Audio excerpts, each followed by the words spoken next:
This meeting of the Independent School District 535 School Board is called to order at 5:40 PM, Tuesday, May 2nd, 2017, in room 137 of the Edison Building.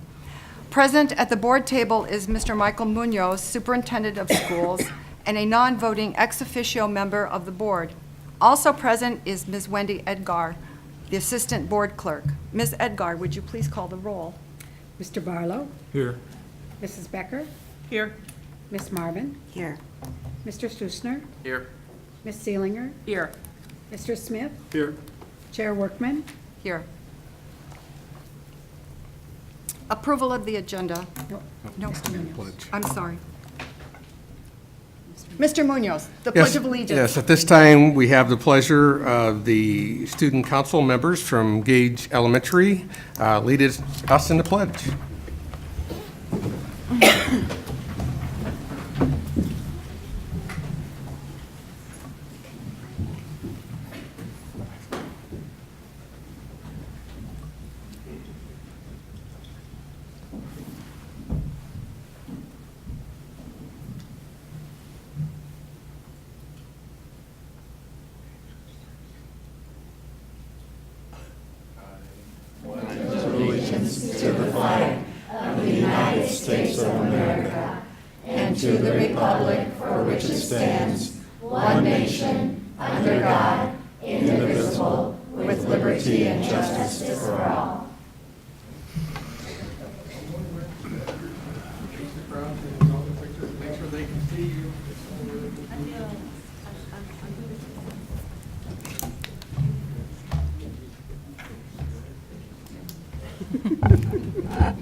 Thank you, guys. Nice job.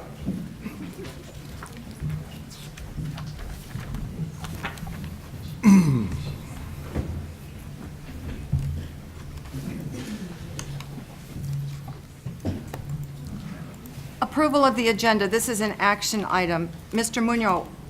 Munoz, are there any changes to the agenda? No changes? Move approval. Second. All in favor, please say aye. Aye. Opposed? Motion carries. Announcements and communications. 3.01, recognitions. Mr. Munoz. Yes, tonight we are going to recognize many students and staff for the great things they're doing, and we'll start off with Ms. Lauren Ellis from the OASIS program. If you could step forward and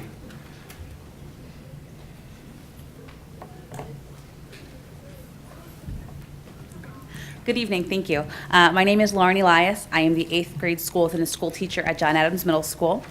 And this evening, I have the distinct pleasure to recognize two of my students for their outstanding efforts on an essay that they submitted to the Commemorative Air Force Red Tail Squadron National Essay Competition. It's actually based in Red Wing, Minnesota. This year for Black History Month, I wanted to do something a little bit different with the students and teach them of the heroism and the bravery and discipline of the Tuskegee Airmen. They had an opportunity to write an essay about the 6 guiding principles, and Anna Castro came in 2nd place in the competition. Anna, come on up. And Jalen Lowy placed in 3rd.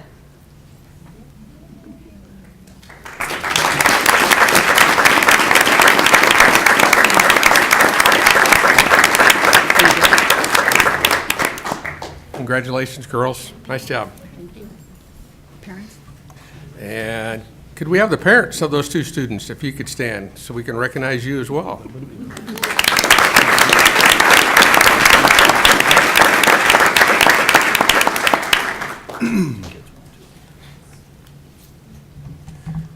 Okay, next up, if I could have Sherry from Barnes & Noble, if she could come and talk about the amazing award that one of our staff members received. Okay. All right. Beth Carey. Introduce Beth Carey. Beth Carey. How about Beth? Is Beth here? Beth, come on up.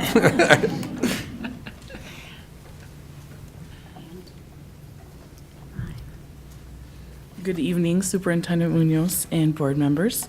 I'm not Sherry, and I don't know all the specifics of the program at Barnes & Noble, but I do know one amazing paraprofessional who I nominated and won the award. So I'm going to read the letter that I wrote, and I know this is taking her out of her comfort zone, but May, I'd like you to walk forward. Thank you. So the title of the nomination was My Favorite Para. If you ever have the chance to come and visit Longfellow Elementary, you will be fortunate to see Miss May engaged with students of all ages.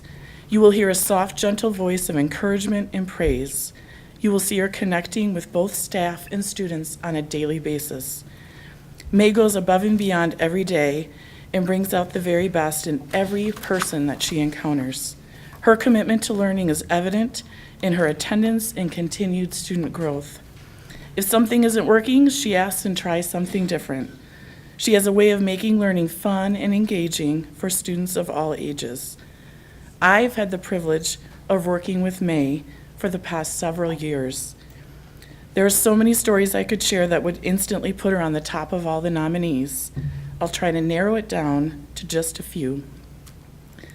May, every day, is working with students who struggle with their learning. She has a way of connecting with each child and helping set goals for them to move forward. She is the first to cheer them on and celebrates the smallest celebration. This daily commitment is evident in their learning. Miss May has the patience of a saint. Every day, she brings the kindergartners out to recess. She trains them from the very beginning of the year and continues to aid and nurture their developing skills every single day. On any given day, you will see her assisting with gloves. It was winter when I wrote this nomination. Boots, zippers, wiping noses, or simply waiting quietly for them to show her they are ready to start walking down the hallway. May shines in a way that is so special. She is the first to volunteer for events, stays past her scheduled time every day, lends a helping hand when needed, and genuinely loves kids. I would love to see May win this award, and she did. She is one of the most authentic and loving paras that I've worked with in over 20 years of teaching. In my opinion, she is the most qualified for this award. Beth Knudsen.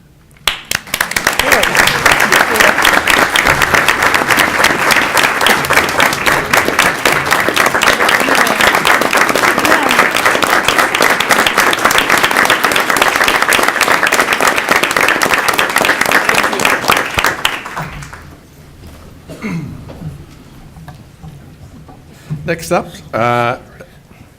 Executive Director of Curriculum Instruction, Janie Gibson, will introduce our guests for this award. All right. Good evening, members of the board. For this award, I'm going to ask Julie Brock, Vice President of the Workforce Development from the Chamber of Commerce, Kaylee McGregor, Workforce Development and Education Coordinator, and our wonderful business teachers, Pam Preby from Mayo High School, Michael Hutchinson from JM, and Ann Pagel from Century. Come on up with us, please. So experiential learning is a simple process of learning through active experiences and reflecting on doing so. By providing students with these real-world experiences and the opportunity to reflect on them in a learning environment, we help them to better identify their passions, interests, and the skills they need to be successful in future career and endeavors. It's our goal that every student from Rochester Public Schools has this experience. We are grateful for the Chamber Foundation, who recently awarded 3 RPS teachers the Experiential Learning Grant. To learn more about that, we have Julie, and Julie, are you going to speak? Okay. We have Julie Brock from the Workforce Development at the Chamber of Commerce. Thanks, Jeannie. Mr. Munoz, Board, thank you so much for having us today. We're really very excited at the Chamber Foundation to start this new grant. It's brand new this year. It's called Experiential Learning Grant, and it is about hands-on learning. We received 5 grants. It is granted up to $3,000 to do something hands-on and real and relevant when we think about career planning and career future for our students. We had 5 different applicants come in, but these guys were beyond. It was pretty remarkable what they have put together, and I can't wait for them to tell you a little bit about what's in future for our business students. Good evening. My name's Ann Pagel, and I teach at Century, and I have Pam Preby from Mayo and Mike Hutchins from John Marshall. So we came up with this concept called Personal Finance Camp.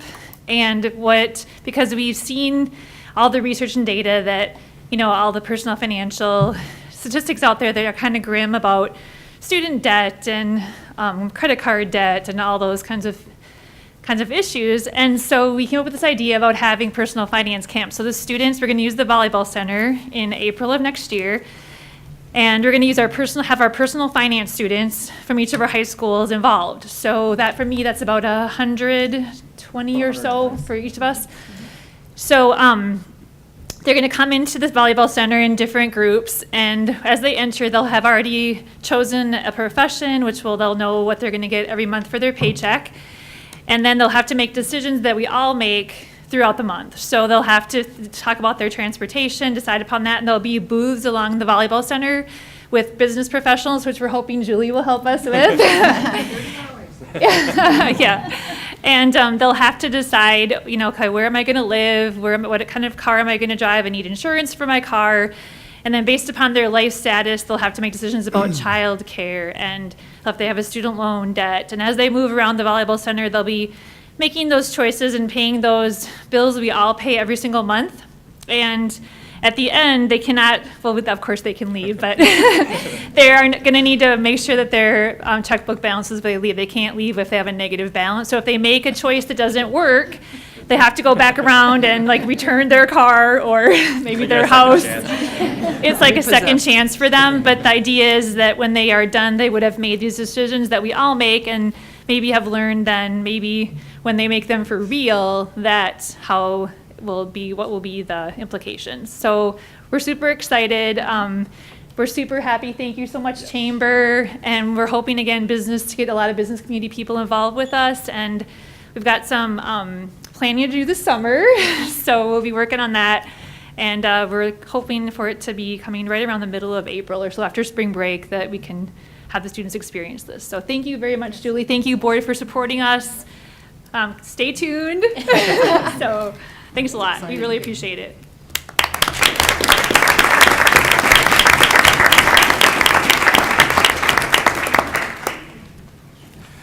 Next up is one of my favorite guys to see at a board meeting, Mr. Roy Letton from Minnesota Energy. He always brings us great news when he comes to visit us. Superintendent Munoz and board, I'm not going to let you down. Hi, my name's Rory Letton with Minnesota Energy Resources. I serve an area that goes from Ortonville, Minnesota down to Cannon Falls. I have 97 communities that I work with. And the funnest part of my job is to be able to go to these communities and give out rebate checks for energy efficiency projects that the schools may have done.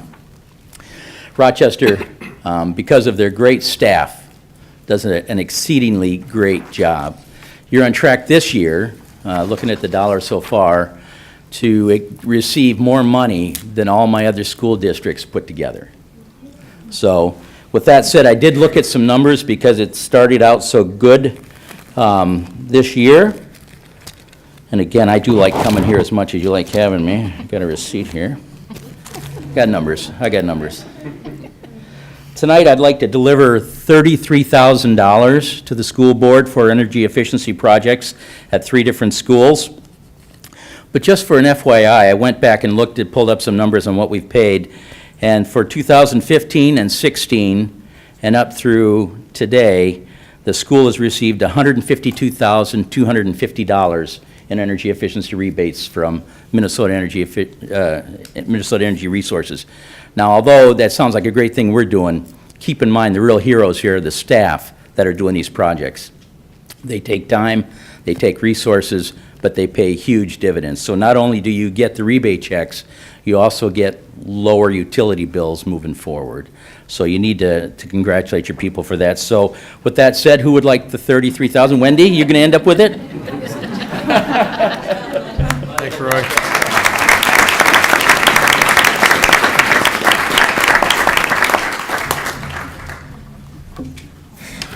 Okay, Rochester Public Schools employs 32 health ops nurses and 15 licensed school nurses. This group provides care to students at Rochester Public Schools as well as serve our non-public schools. In Rochester Public Schools alone, through March, 129,136 students visited the health offices. Our health office nurse provide direct care to students and respond to any potential emergency in the school and work with the licensed school nurses to prepare for field trips so that students can also be safe in learning that occurs outside the classroom. The licensed school nurses work with families, students regarding many various health conditions, develop plans for care as needed for students, train paraprofessionals on how to provide care to students from within the classroom, and work with the health office nurses to provide care to students day to day as well. We appreciate all the hard work that they do, and at this time, I am going to call Melissa up to provide some more information. Hi, I'd like to invite all of the nurses that are here tonight to please come up to be recognized.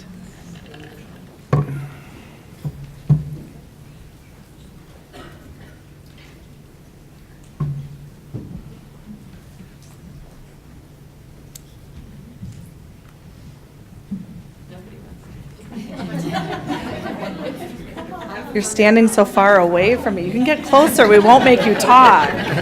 Okay, thank you. I am so honored to work with this very qualified group of nurses. You tend to our children when they are hurt, when they are sick, or just to give a little bit of extra TLC. You are thorough. You are preparing emergency care plans and thinking about every detail that's needed to keep all of our children safe every day. On behalf of all of us and myself as a parent, we thank you for your work.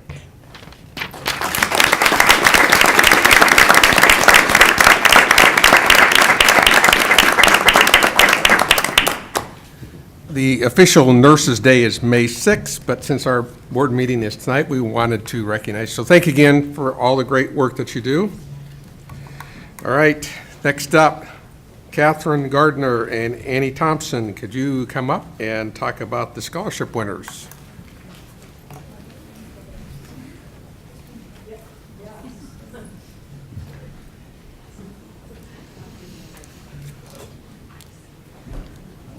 Good evening. I'm Catherine Gardner from Century High School, the Student Council Advisor. Annie Thompson is having a cleat emergency, so she wasn't able to be here. It's not as serious as it sounds. Her daughter just forgot her cleats for soccer, I think. So I actually have very little to say. I want to turn it over to representatives from Century, John Marshall, and Mayo.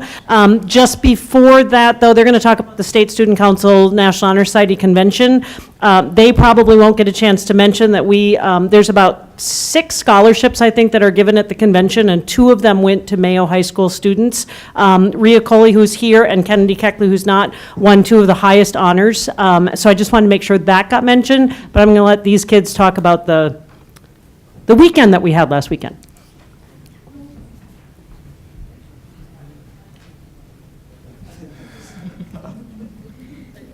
So the 3 high schools in Rochester just hosted the State Honor Society and Student Council Conference last weekend, or 2 weekends ago. And essentially the conference invites all Student Council and NHS members from the entire state to come and enjoy events on leadership and just having fun, networking with students, and getting to know, how other student councils in Minnesota make their school environments a better place. So it started at John Marshall, my high school, and we started with registration. We had a ton of kids coming in on our first day. We had about 305 students come in and 70 advisors, and they came in and we had candidates, so different kids run for spots on the executive board committee, which all 3 of us are a part of as convention planners. And the students came in and we had decorations around the entire school that we've been working on since about January. So the school was decorated and all destination leadership was our theme. So we had different vacation kind of themes, and we had airport decorations. We had a bunch of fluffy clouds everywhere, so that was really fun. And then throughout the day they had workshop sessions where they got to work with other students. They come up with roundtable topics, and they sit down and they'll talk about different things that they do at their schools that they think are unique. There was one on coronation, there's some on transgender issues, things like that, so they can discuss how their schools approach those topics. And then we also had a national speaker, Ted Weesey, who came and talked about having positive attitudes and creating a better school environment for your peers, which was a really awesome experience. And And then at the end of the day, they came back. All the students came back from their host families, and we had just some fun activities for them to enjoy and meet different kids in the state. So. The second day was at Mayo High School, which is my high school. And we started out the day with a speaker named Pages Matam, who's a spoken word artist. So he told this kind of life story through poetry, and that was kind of a unique perspective for us to listen to as students, as we're kind of used to listening to just lectures and kind of talks like that, but kind of hearing his message about leadership in a different art form was very important to hear. After that, we were able to sit through some workshops by Mrs. Brock. I don't know if she's still here, but she led one of them. And Sean McPherson, who kind of engaged with different groups of students about being proactive leaders and being able to take initiative in schools. And after that, that was followed by big idea discussions where we looked at really big issues around schools in the state of Minnesota. For example, we talked about gender equity in my room. There were transgender issues, there were mental health issues, and how to cope with stress as high schoolers going through different times in our lives. And after our day was done at Mayo High School, we then traveled to the International Event Center, where we hosted our award and scholarship banquet, and that was followed by a dance. Thank you. All right. So I'm Noah Hansen. I'm last of the coordinators. So the last day of the convention was hosted at Century High School, my high school. Sorry, I'm gonna swing around here so I can actually see all of you. Oh. All right. So yeah, last day was hosted at Century High School, my high school. So we all gathered together as a big group. We ate breakfast together. We held basically just our final ceremony. We, as the exec board and the other members from the state, said our goodbyes, and we announced the exec board for the following year. Also announced the group that's planning the next year's convention, which is ACGC, which is like around the Wilmer Spicer area. They showed a video for the convention for next year. We announced their what their theme is going to be, and then we said our goodbyes, and that was about it. So, oh yeah, Make-A-Wish. So. Each year, as a state, we tried for MASC, MAHS, we do a state service project. This year, we did Make-A-Wish as our fundraiser. So we raised, across the state, $67,000 for Make-A-Wish Foundation. Each of the different schools were encouraged to do different activities. For Rochester, we did a Wish Week, which was between all three of the high schools. I know for Century personally, we donated all of the money that we made from our winter dance, which was Backtrack, to Make-A-Wish, and so basically all the schools did different activities and raised a lot of money, and so it was very successful, and we're planning on doing that again next year as a state. So, nice job.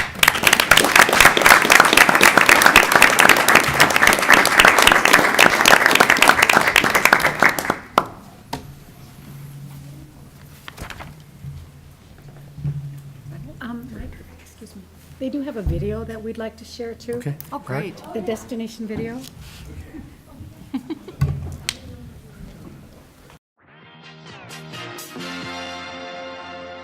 Sleepless nights at the chateau, visualize it. I'll give it something to do. Coach, wherever we go, visualize it. I'll give it something to do. Get a wildfire burning, visualize it. I'll give it something to do. Ace high and going all in, visualize it. I'll give it something to do. Spread it like peanut butter jelly. Do it like I owe you some money. Spread it like peanut butter jelly. Do it like I owe you some money. Money, money, money, money, money, money, money, money, money.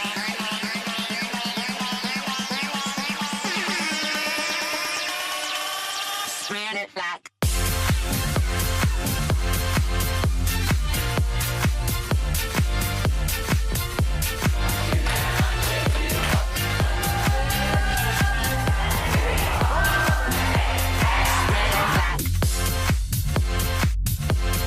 visualize it. I'll give it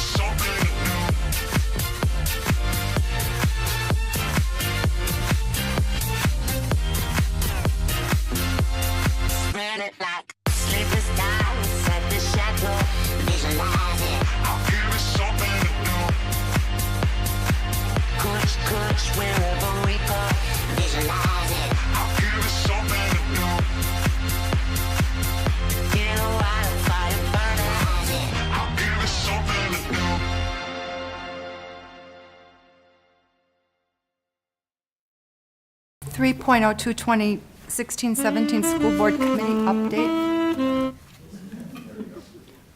Is there more? Oh, okay.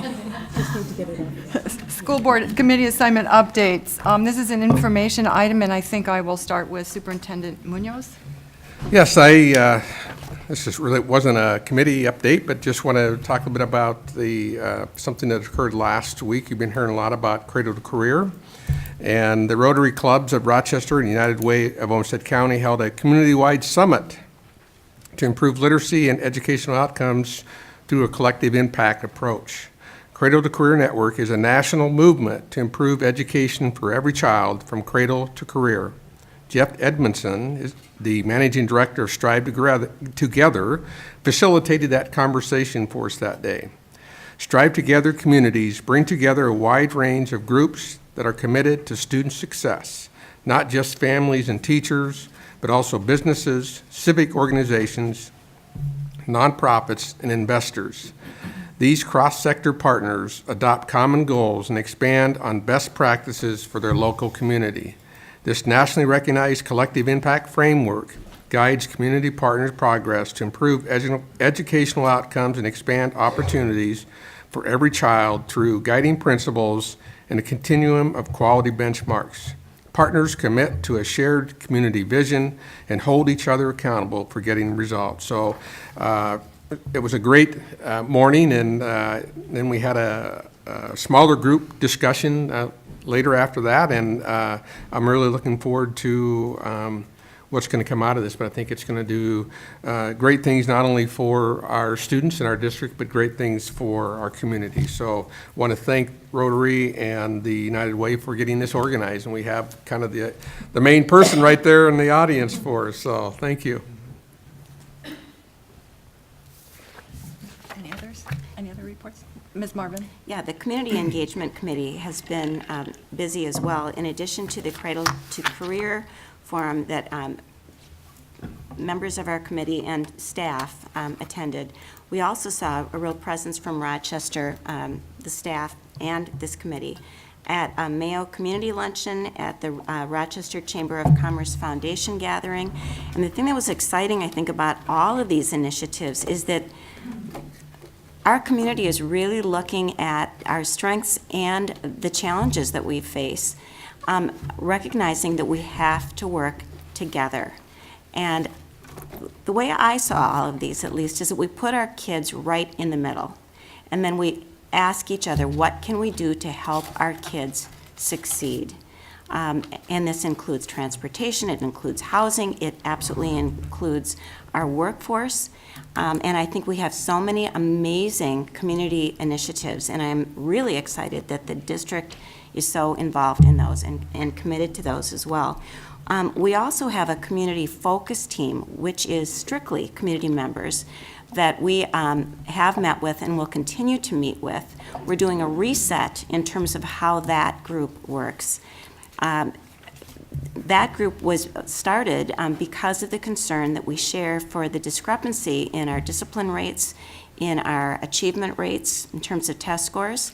And the thing that excites me the most about these folks is they're coming in and they're saying, we get it. There's a discrepancy. The numbers need to get better.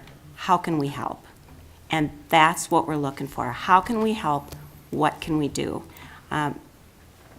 Because we have to keep working together. So we've been busy, and it's been really gratifying. Great. Mr. Barlow?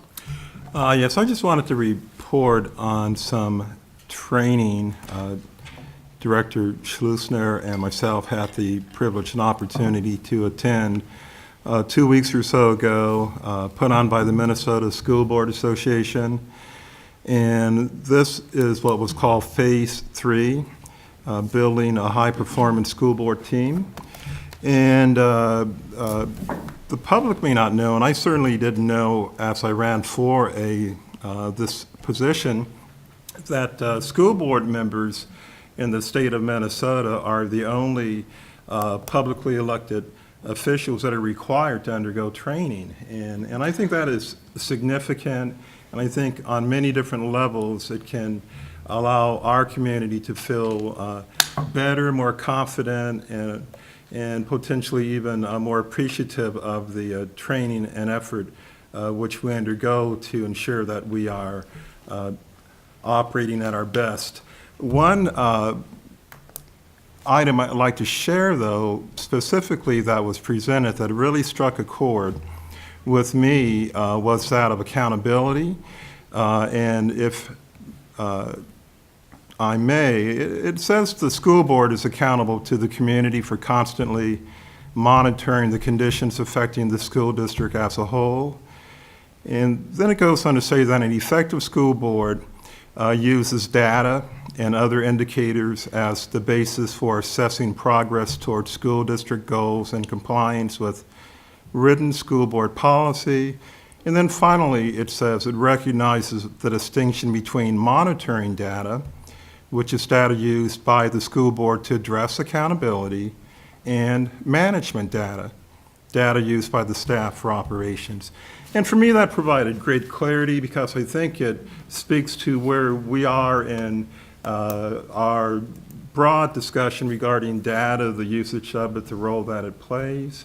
And it just helped solidify in my mind the value and the necessity for data.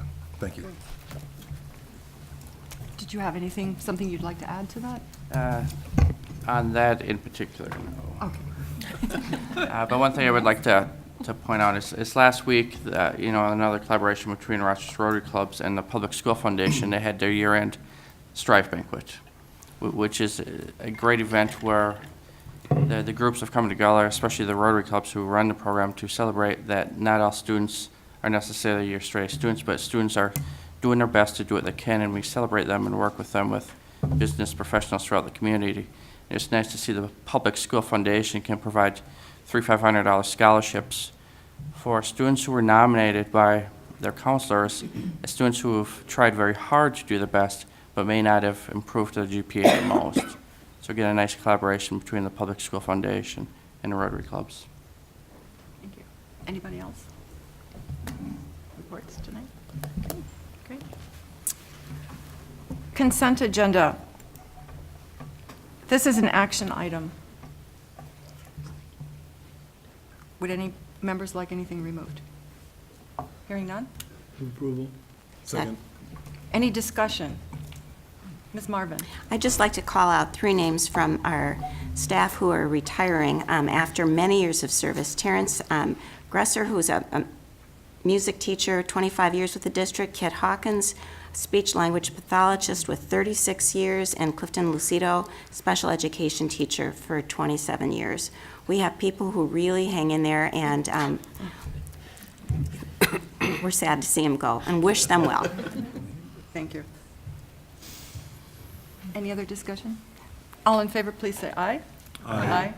Opposed? Motion carries. High student achievement. 5.01, approval of joint powers agreement for family-guided routine-based interventions with the Minnesota Department of Education. This is a briefing item. Mr. Munoz. Yes, at this time, I'm going to call Carla Bullison, Executive Director of Student Services, and she will have a bunch of others joining her as well.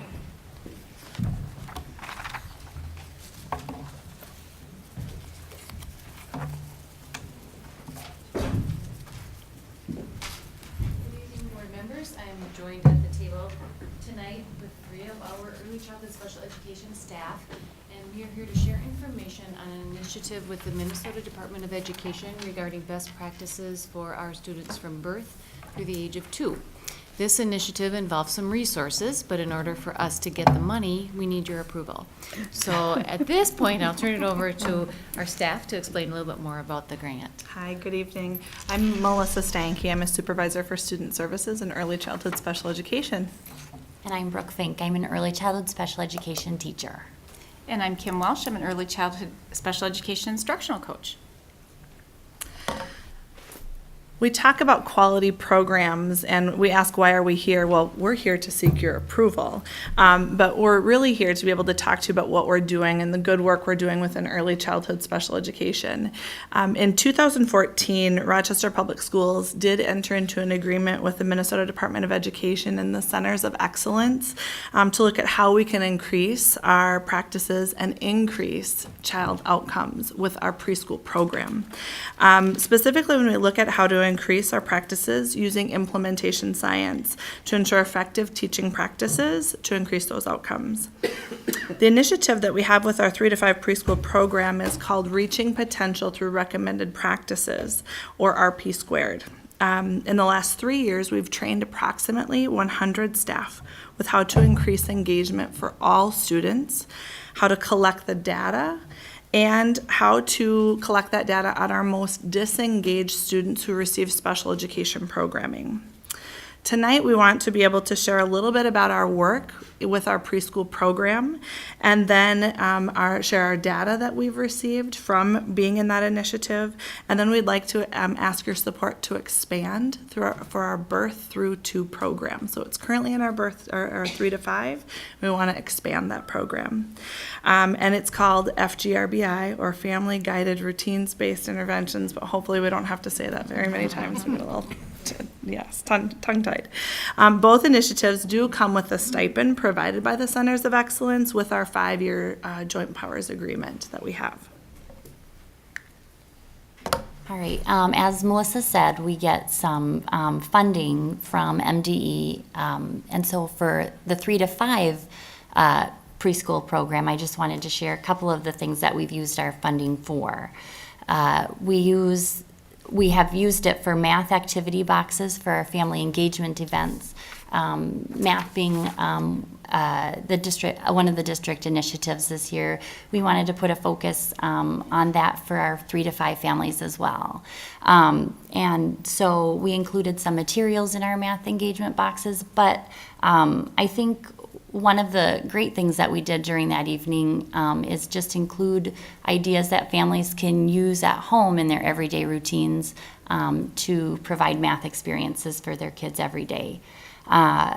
Another thing that we used our funding for was for substitute teachers, so that the early childhood special ed teachers and related service providers could participate in full-day professional development with one another, and that was during the first year of implementation. We've provided summer activity packets for our 3 to 5 families, which includes things like books, materials, calendars, things like that families can do during the summer, and also family resources for in-home routines. Last school year, we had a family engagement event that highlighted what are some of the challenges that the families have within their home with their children, including challenges with bedtime or bath time or meal time. And so we just provided resources for the families to create their own schedules or picture schedules that can help their children during those challenging times, so that they can help them with those things at home. Additionally, we have purchased engaging materials for all of our classrooms. So each year we've asked staff, what are some of the things that you find are really engaging for the kids in your program? And we've purchased additional materials then and shared with other classrooms. We've had after-school curriculum make-and-takes where teachers are invited to come in and share ideas related to the creative curriculum that we utilize, and then have had opportunities to make those things to take back to their classrooms. We've provided stipends for staff to participate in our family engagement events. So our related service providers, such as our speech-language pathologists, occupational therapists, and also our paraprofessionals, have been able to be paid so they can be there and support our families during those evenings. And then we also did a book study, which was shared with us during our initial training. It's called Engagement of Every Child in the Preschool Classroom. And so all of our staff were provided a copy of that book, and we did a book study and really explored all of the components of this initiative through that. As Melissa had talked about earlier, we use a lot of data with our little kiddos in our classrooms. And one of the tools that we use to collect the data is called the STARE. And it's a tool for collecting data on individual children and what and the routines and how they're engaged with them. And so here is some data for a child with high-functioning autism, and it focuses on 3 different areas. It talks about focuses on engagement with adults, engagement with their peers, and also engagement with materials. And so the teachers choose students who actually are struggling with engagement for data collection purposes. And as you can see, as the timeline has gone on, you see some increases in their engagement. And I think the huge part of this piece is that each teacher takes data on the students, and we're very intentional with what we do with the children based on that data, and how we work with the kids during the routines that they struggle with. And so we just make adjustments based on student engagement and looking at our data. Another area that we collect data on is what our teachers and teams are doing in the classroom. So as a coach, I go out and I do observations 2 times per year, and the observation takes approximately 2 to 2.5 hours, and it's looking at 4 areas. So it's looking at the environmental practices, which is seeing how are our staff adapting and modifying materials in the environment so that all children can access the activities throughout the day. It looks at the family practices, so how are we reaching our families and really empowering them with these ideas and strategies to bring into their homes to increase the engagement of their children within just those daily routines that they have in their home setting. It looks at the instructional practices, so what are we doing as a team with the lessons that we're planning, with the activities that we are doing? How are we making sure that we are taking every minute of every day and providing meaningful opportunities for our students in the classroom? And then the last section we look at is the interaction practices. So that's what are we doing to increase our interactions with the students in our classroom? What are we doing to increase the interactions between the peers in the classroom, and just making sure that those are strong and meaningful every day. And if you look at this data, this is over 9 months. This is from last school year, and you can see we showed growth in every area. We have not received our final data for this school year, but I, as well as the rest of my team, are anticipating that we will have reached either most indicators or all indicators in every area. So with this slide, you can also see the different, it's environmental practices, family instruction and interaction, and those are the Division of Early Childhood sets forth their recommended practices. So it's really the areas that we're focusing on, and as we look in sending this over to our Birth Through 2 team, then we think about those specific areas again that the DEC or Division of Early Childhood is going to be focusing on those recommended practices. So family guided routines-based intervention is really an approach, and it's taking those developmentally appropriate skills and building them into the daily routines. We talked about preschool routines in the classroom and getting them into the home, but our Birth Through 2 teachers provide all of their home visits within that natural environment. So this is a way of taking what we know and building it for those parents. Embedded intervention is very intentional with those routines.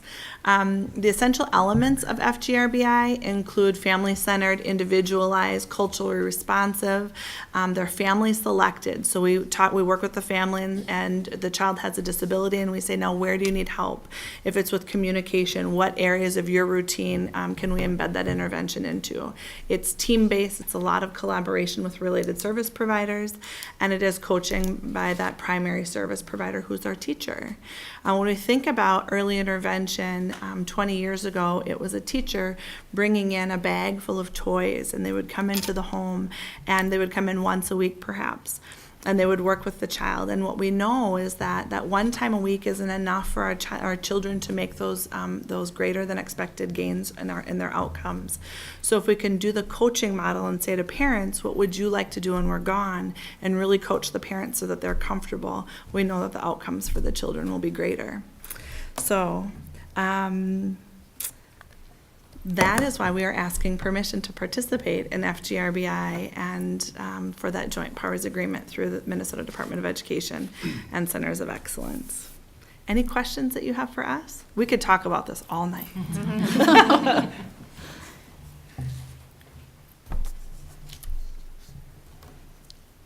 Ms. Marvin. I'm just going to be polite and let you go first. 2 questions. So what you're asking is for us to give you our approval so you can accept money from somebody else? It's true, yes. Well, good with me. The other thing, I am so excited about this because we know for sure that the sooner we start with kids, the better. And I love the model where you're educating the families right along with providing that kind of stimulation and education for the kids. About how many kids do you anticipate in the 0 to 2 year range will be involved in this? Well, right now we have under 200 children in the program. I think we're around 150. Last month we changed so much month to month, but about 150 students. And with this implementation, we start with a partial group and then we reach full implementation by year 2, and we would reach all families that we're working with. Thank you. Mr. Schlusner. A great program, sounds really good stuff. Question I have is, what kind of translation services are provided for families where English is a second language? Well, when we're doing this, we bring interpreters with us on all of our visits. So we are interpreting all of the models that we're doing. And we have the beautiful thing about FGRBI is about finding what their priority is. So it's not about our priority or our agenda. We're working with them the entire time to say what's important to you. So we're very culturally sensitive that way. Thank you. Great stuff. Mr. Barlow. As I prepared for this evening's board meeting, I did in advance read your presentation, and you guys are doing great work. I was curious, you did offer as an example data for a child with high-functioning autism. Are there other similarly high needs, or can you? We do. All of our children that we're selecting data on are children that teachers are identifying as being the least engaged in their program. Did you want to add anything? Well, I would just like to add that the strategies and the things that our staff are doing, it isn't just about the children that they're collecting data on. It's about every child in those classrooms. So we are seeing growth with every student that's walking through our doors based on this work that we're doing. And then finally, I noticed one of you, if I heard correctly, one of you, a specialist, another a teacher, another a coach. Can you kind of speak to the importance, value? Soon we will be looking at our budget. Sometimes, we make decisions or asked to potentially make decisions without necessarily having a correlation between the value of a coach as it may relate to a teacher, as it may relate to a specialist. Can you speak briefly to that? And I don't know if I'm communicating that well or not. Sure. Well, I think that it's important anytime that you are participating in an initiative to know that you can self-sustain. And we have everything within our department to be able to do so. One of the best things that we have is the buy-in from the teachers that are participating in this. Teachers want to have the tools to be able to work with the families, and the Minnesota Department of Education provides all of the training for us. So did I kind of get to what you were asking? If I could respond a little bit to the positions, Melissa is the supervisor of early childhood special education. So she supervises the entire program in terms of supervising staff, all of those duties. Our instructional coaches in early childhood are extremely valuable. They are in the classroom, they're really working directly with the teachers, and I won't say much because these two can talk a little bit more about that, but if that's some of what you were asking, our coaches are extremely important. We're really thankful that we have them within our early childhood program. So I don't know if you guys want to talk a little bit about that? Kim is actually my coach, and I can't say enough about her. I could start... I could just go literally on and on all night. She helps with due process questions. She helps with challenges in the classroom. She helps with this parent had a question. How could I respond? Just on and on. I think we visit with one another several times daily And I absolutely don't know what I would do without my coach. Thank you. I didn't pay her. But she didn't. You guys talked about liking data, and as part of this initiative as well, we have to collect data on what we are doing as coaches. So every contact that we have with a teacher, we are logging that. And so we get coaching data that we review at the end of the year too. So it looks at all of the different coaching supports that we have provided to every one of our staff, down to how many minutes we have spent with each teacher and how many coaching sessions. It's impressive. The last thing that I'll add, Brooke is one of our teachers in our program, and after going through this and being trained, and we're in year 3, I'm going to use the quote. She said, "This initiative has changed the way I teach," and she's been teaching for how many years? Since 1999. So I think that's impressive when you can learn new strategies and implement them right away. Mr. Flusner. One last question. Thinking of data, you track data, which is great. It's extremely important. More of a question for, I guess, the superintendent is, what's the district do with the data? How long do we keep it? How long do we track the data with the student as the student progresses through the school system? Or is it kind of tracked off on the side by itself? Well, we're analyzing our data weekly with our PLC groups for every student, but then we're also transitioning when children stay in our preschool program, we transition them, and then eventually we take a look at how did that data reflect once they move to kindergarten, because we are required to provide outcomes when they go to kindergarten. So that's how we're tracking it within our department. But say student A is now in 12th grade, is that data still tracked with that student? So if there's a longevity study, everything that we've done with the student is available for analysis. Yes, it is. And we now are attaching our data to every staff person's teaching license. So you can go and see, who the teacher was that these children had and the work that they did and the impact it had. Great, thanks.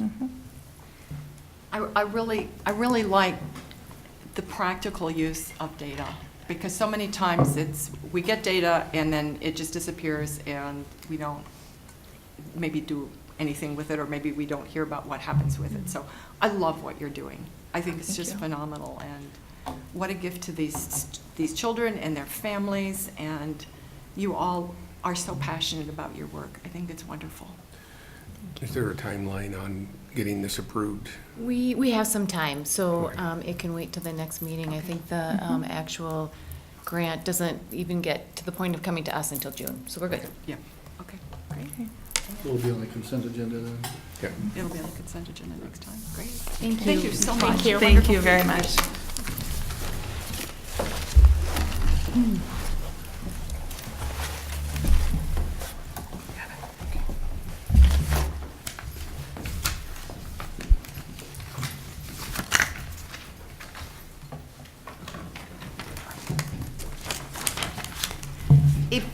Efficient and effective operations. 7.01, resolution responding to recommendations of American Indian Education Parent Advisory Committee. Mr. Munoz.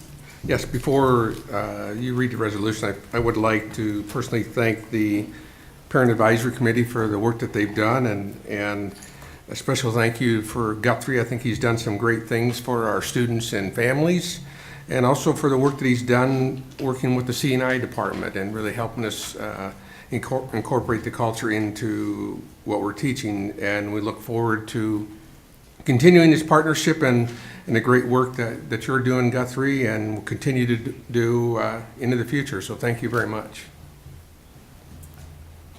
This is an action item, and I will read the resolution.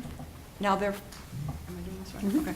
Now therefore be it resolved as follows. 1, the school board hereby approves the following responses to the advisory committee's recommendations. Request number 1, the advisory committee asks that the district have the reading specialists at each school with 1 or more American Indian students behind in reading as identified by NWEA grades or Action 100 goals coordinate with the district's American Indian liaison.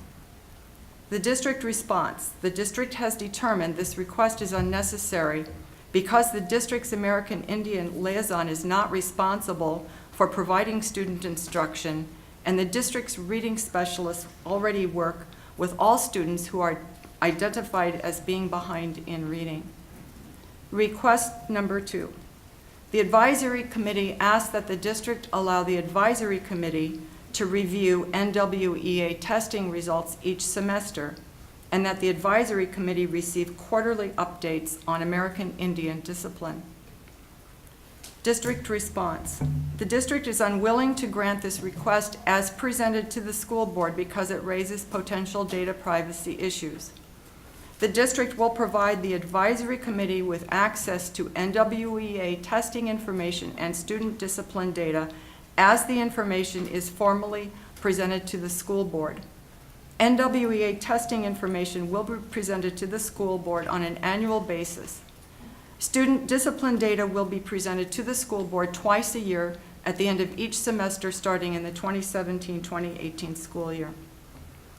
Request number 3.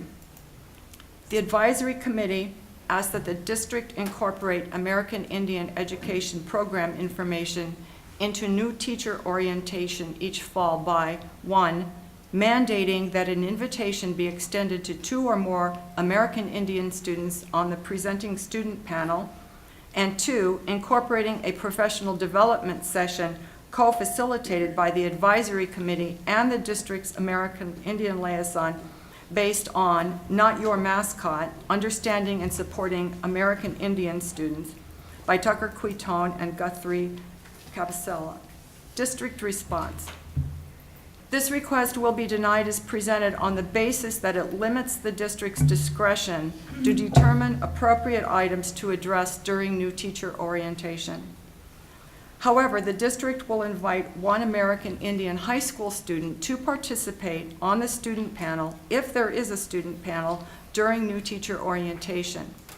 Last year was the first year the district had a panel during new teacher orientation, and the district may not decide to continue the panel. With respect to the advisory committee's proposed professional development session, the school board and district administration believe it would be more effective for the district's administration to work with the advisory committee to develop a professional development class to be offered through the district's curriculum and instruction department as part of the professional development opportunities offered to all staff during the school year. 2, the district superintendent or his designee is directed to provide a copy of this resolution to the advisory committee to implement this resolution and to take any other appropriate action to ensure the district is in compliance with the procedural requirements of Minnesota Statute 124D.78. 3, the school board thanks the members of the advisory committee for their input and their work on behalf of the district American Indian students. I need a motion before you can discuss. I have a parliamentary inquiry. Okay. Chair, can you explain why this is an action item that's come from an information item? It wasn't an information item. It was a presentation item. I think it was listed, it was originally listed as a briefing item, but in order to meet the 60-day requirement, we would like the board to take action, but if you would prefer to wait until the next meeting, I think that would we'd still be within the 60-day requirement.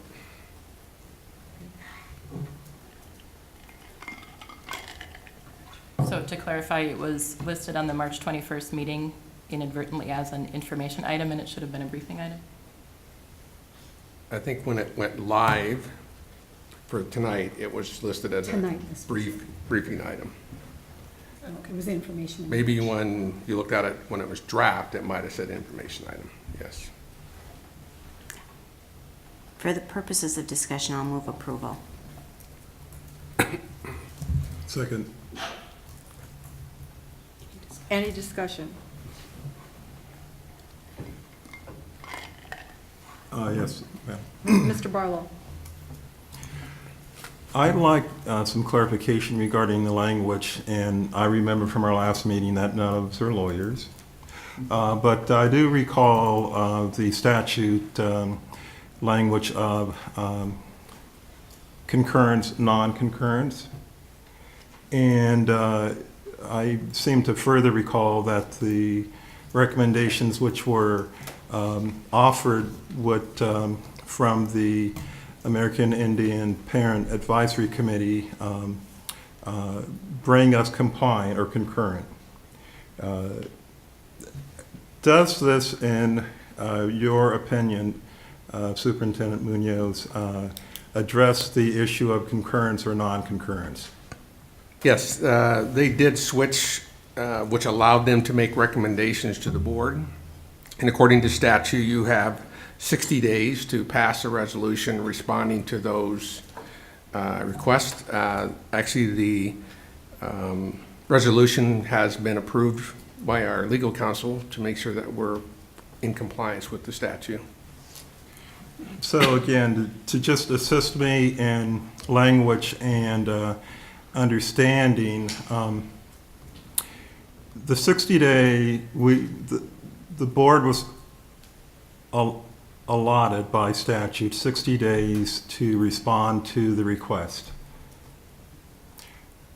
The district response represent the response to their request? Yes. If if we do not, if you choose not to honor their request, you have to give a reason why you're not going to comply. Okay. And so to wrap my comments, as the parent committee made their presentation on the 21st, I was then and remain now fully supportive of all three requests. I read with great excitement the article that the Post Bulletin had also devoted quite a deal of space to speak to their support and belief that this is exactly what is needed.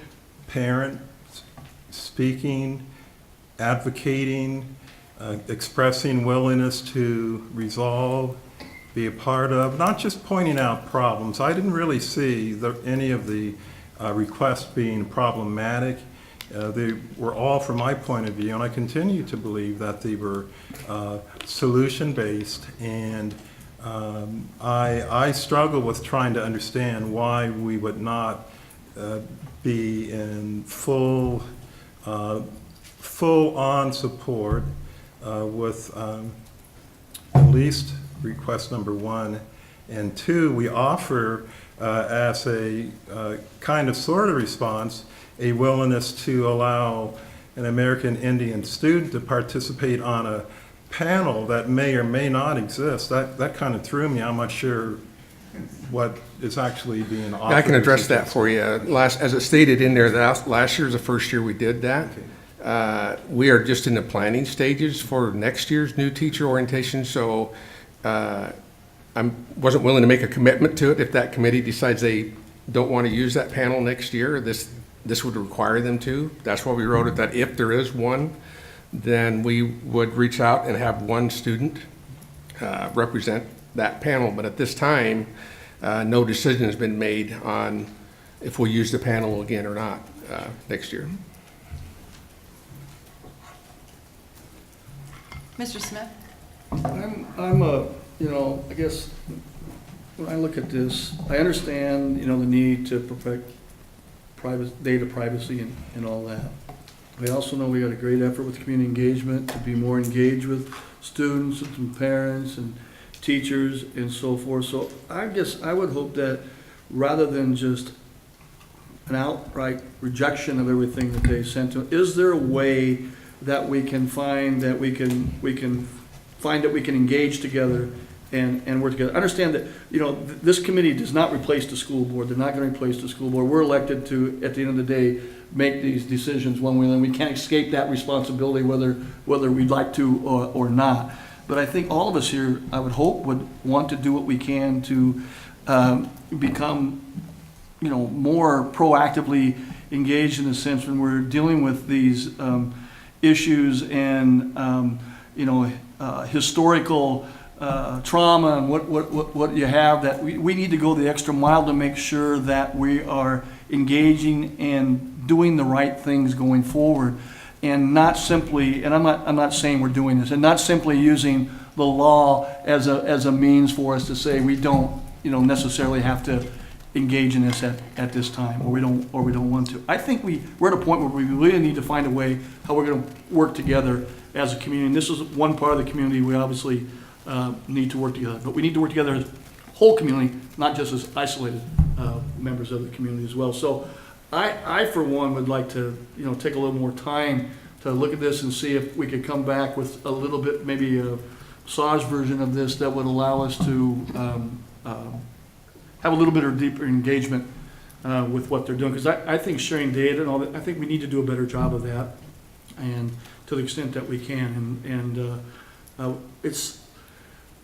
I know it's not easy. It's challenging when you're trying to manage, and you got day-to-day responsibilities, and sometimes it can almost feel like it's something that we're being compelled to do out of our own desire to do otherwise. But I just think we should take a little more time before we just act on this. That's kind of where I'm at.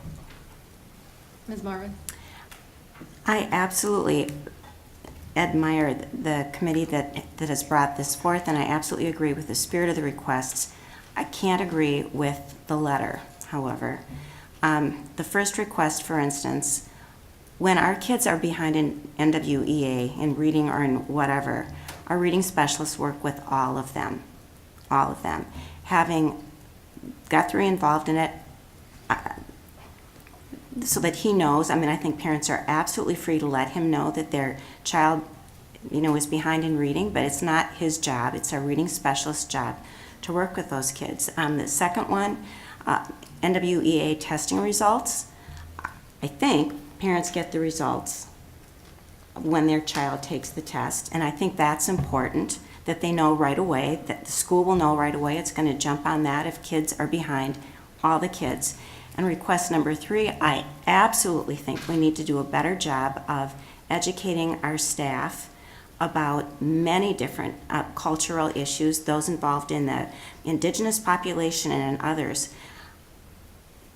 My personal bias is that new teacher orientation is not the time to do it, because we overwhelm new teachers with survival information, and it's not going to sink in. They have not yet been in the classroom. They don't fully understand what's involved. And I think the idea of having professional development class in this one, Not Your Mascot, Understanding and Supporting American Indian Students, sounds phenomenal. I think we should have that available to our entire staff, not just our new teachers. Offer that through our professional development opportunities. I'm hoping that individual schools that see a need will contact Guthrie or Tucker or students and educate their own staff. But it just seems to me that doing a presentation, a one-shot presentation for everybody, is not the best way to help people become more culturally sensitive. What preschool teachers need to know is not the same kind of thing as what 11th grade teachers need to know. And we need the education, but I think that this specific method isn't going to serve the purpose that anybody's after. Ms. Seeliger?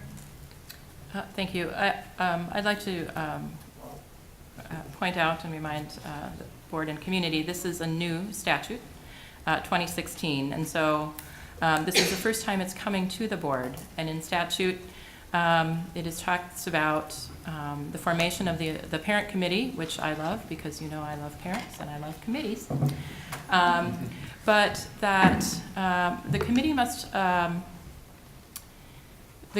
afford parents the necessary information and opportunity effectively to express their views concerning all aspects of American Indian education and the educational needs of the American Indian children enrolled in the school or program. The school board, or American Indian school, must ensure that programs are planned, operated, and evaluated with the involvement of and in consultation with parents of students served by the programs. For me, this is sort of the crux of what we do here on a school board, which is policy and governance, and what our fine state legislature thinks that we should do. I see the issues that the parent committee raised as being really management issues, and what our job here is to do policy and governance. And I think that that's why this request feels slightly uncomfortable, at least for me, because while I want to support the work of the committee, I feel like the recommendation of the management and our administration is that these things are just not feasible right now. And they are things that this board really doesn't make decisions on, in terms of, we do not dictate what is going to be taught during teacher orientation week. And so it feels like the items in here, well, we can debate the importance or not, are not really in the purview of what we typically do in the course of our work.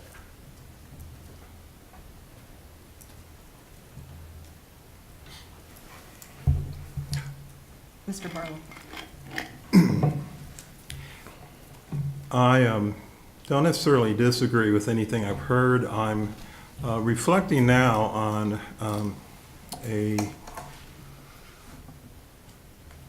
parent letter that, and I don't want to go into any real detail, but Director Smith captured a part of that, perhaps inadvertently, and that is that diminishing of effort. When an individual perhaps testifies during the public comment or sends the board a letter, they are coming from their heart, they are expressing to the best of their ability without necessarily knowing all the operational wherewithals of the Rochester Public Schools or the operating policies of the school board. They nonetheless are looking to us for guidance and direction, and hopefully, from their point of view, a heart and a capacity to understand. I believe we each possess that, and but how we communicate that and how that is reflected in our resolutions, in our responses to requests, and then potentially even in our references to policy. Could it be then that this may be a policy opportunity, something that we may as a board consider? We have a policy that governs the development, adoption, and implementation of policies, and if that is where we're suggesting some of this falls, then why not at least be willing to communicate? You know, we're willing to look at our policies. We're willing to see that maybe within the current construct of our policies, there may be a way, the old expression, where there's a will, there's a way. And my final point is this, and that is, we have an opportunity, Community Engagement Committee, great effort that is being expended, direction that is being undertaken, and we don't want to do that by ourselves. Part of the opportunity to not only provide leadership, but support along the way is to hear communities as they come forth, to engage communities, to reach back, and I don't know if any effort prior to the policy or this resolution being developed, if there were any efforts expended to contact anyone from the American Indian Parent Committee to ask for insight, to ask for reaction. And I'm just simply suggesting that as a member of the board, I want to make sure that we maintain that human connection as we work toward all students achieving and operating at their best. Ms. Becker? You know, when I've really struggled, you know, with this, you know, reading over it, and I agree kind of with what everybody said. but I think where I land closest is to where Director Seelinger is in the policy versus the management issue. And some of these, I do think some of the requests and then the responses do, feel kind of arbitrary, and maybe the words should be massaged, but again, many of those things really don't seem like they're at a governance level. It really does seem like it's at much more of a management level. And where I struggle, and I'm wondering at the board level, at the governance level, what type of education, are we thinking we need to provide for all of our students? What is it that we should be required for each one?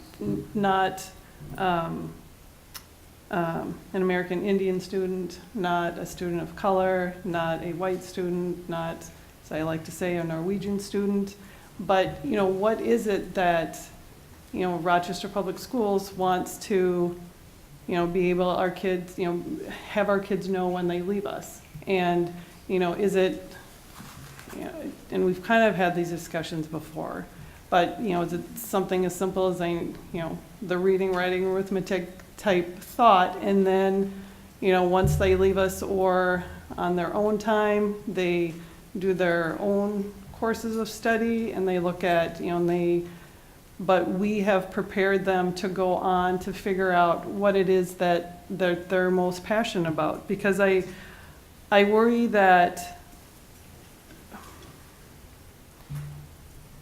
I worry, at what student level, do we want to accept requests from? And I'm not the best with my words.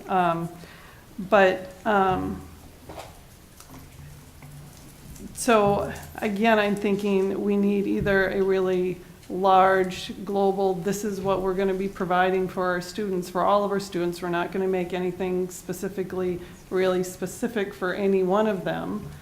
Or we need to make it specific for every one of them. And that's where I see the board discussion being, more so than,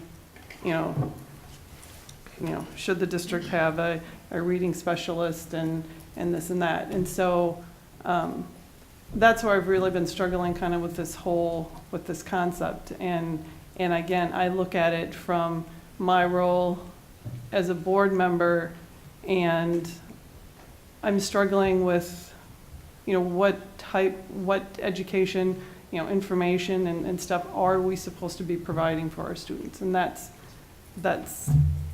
why I struggle with this. I just have trouble. I don't know yet what to think about this. Ms. Seelinger, do you still have the statute pulled up? I do. Could you read that again for us, please? Or read what you read before? Okay.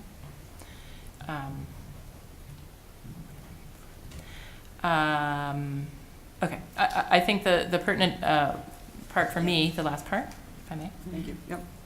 Was the school board, or American Indian School, must ensure that programs are planned, operated, and evaluated with the involvement of and in consultation with parents of students served by the program.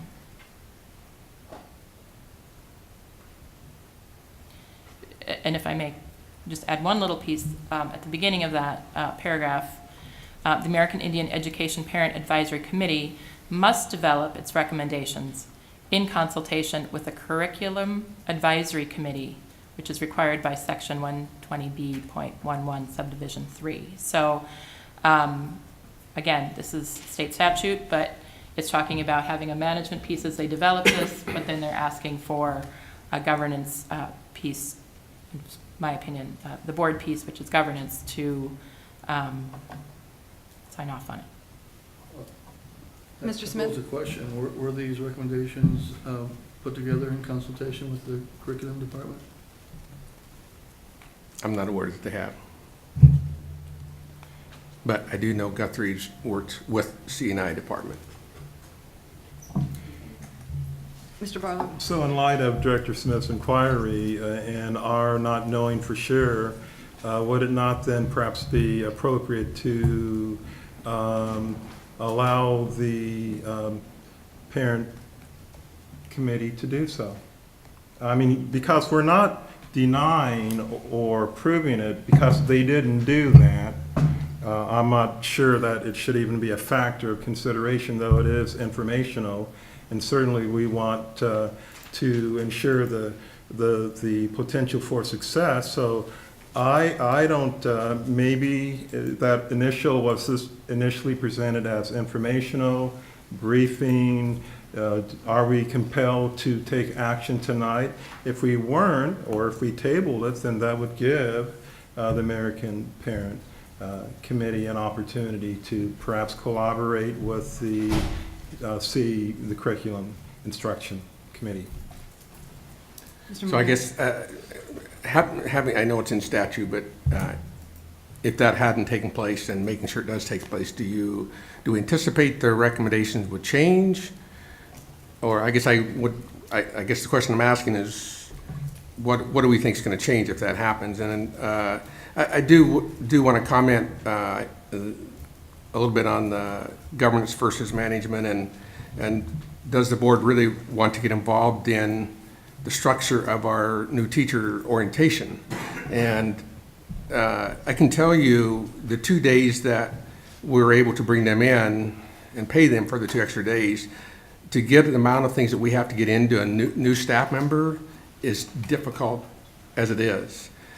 If the board would decide we need to honor this, then being a Latino myself, I would say, well, we need to do the same thing for Latino students and then our African American students and every other student group that we have. Our Norwegian students. Yeah, we would have to incorporate that, I think, in order to do it right.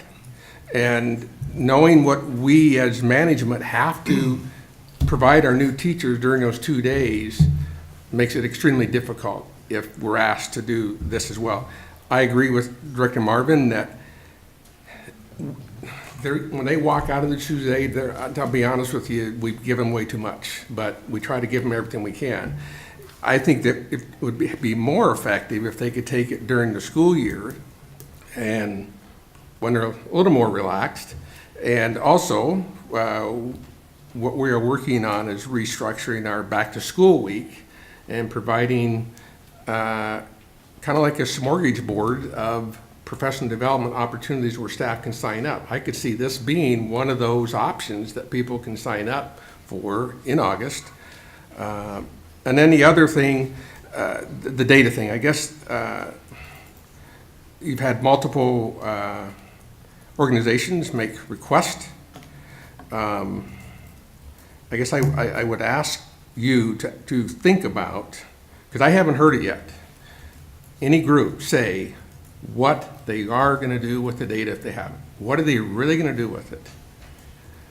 And I guess I would ask you to think about that. If you provide this data that the various groups are requesting, then what? So what? What are they going to do with it? Or do you want your trained educational professionals to be looking at that data, which we do? So just something to think about. Ms. Seelinger. Sorry, Chair, I was just actually going to ask for a recap of where we are on the, you've read a resolution, we've had it Move to action. and we're on discussion. and so- We're on discussion. So just a clarifying question for myself, thank you. I can still do elementary math, so just for your information, the 60 days would be up on May 20th. So if we were to postpone this decision, we would have to make a decision on May 16th or schedule a special session between May 16th and May 20th in order to meet the 60-day requirement. Mr. Smith. I think there's the bigger issue here other than this recommendation, really is what we're talking about. I think what people want to know, whether they're Latino, or whether they're Indian, or whether they're Black American, whatever, is that this district values the diversity within the district.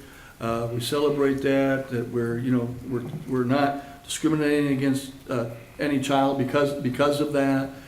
We've had, some questions raised of that, and people read reports and infer certain judgments, sometimes without complete knowledge of all the information. But it's part of where we are as a society as a whole in this country. And it's one of the problems I have is a lot of the information we get asked to do and data we get to provide and reported out by this group or that group, actually at the end of the day ends up dividing us, not uniting us.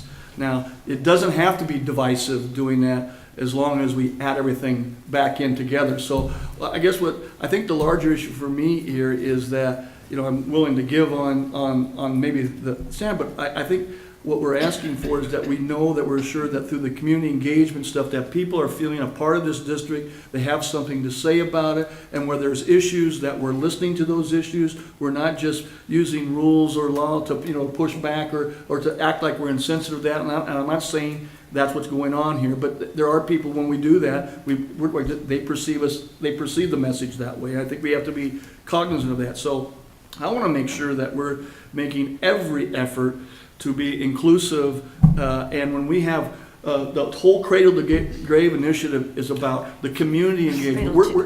Excuse me, community grave. Well, you know where I'm going. Anyway, that whole initiative is about the community sharing the joint responsibility, not just this board, not just the teachers, not just the parents, but all of us collectively working together towards this. So whatever we do in this regard, I hope that, the community engagement effort that we got going forward will help us get to where we need to be. I understand from, the point being made here, the difference between management and governance, and certainly don't want to step on that. I do want to give the superintendent and his staff, they're the professionals we hired to do this and to do that work and to make those decisions. But on the other hand, from a policy perspective, I think we do have something to say about the expectations, about what the outcomes through the policies, what the outcomes we hope to have be part of the district experience for all our students. So I'm for maybe have to make more time. Can the group meet with staff, and so is there a way to massage this language so that going forward, even if we pass this as is there the effort going forward? I would hate to see us lose this, have the people lose faith in the process. They just walk away from it. That they engage. What comes after this? If we do this, what comes?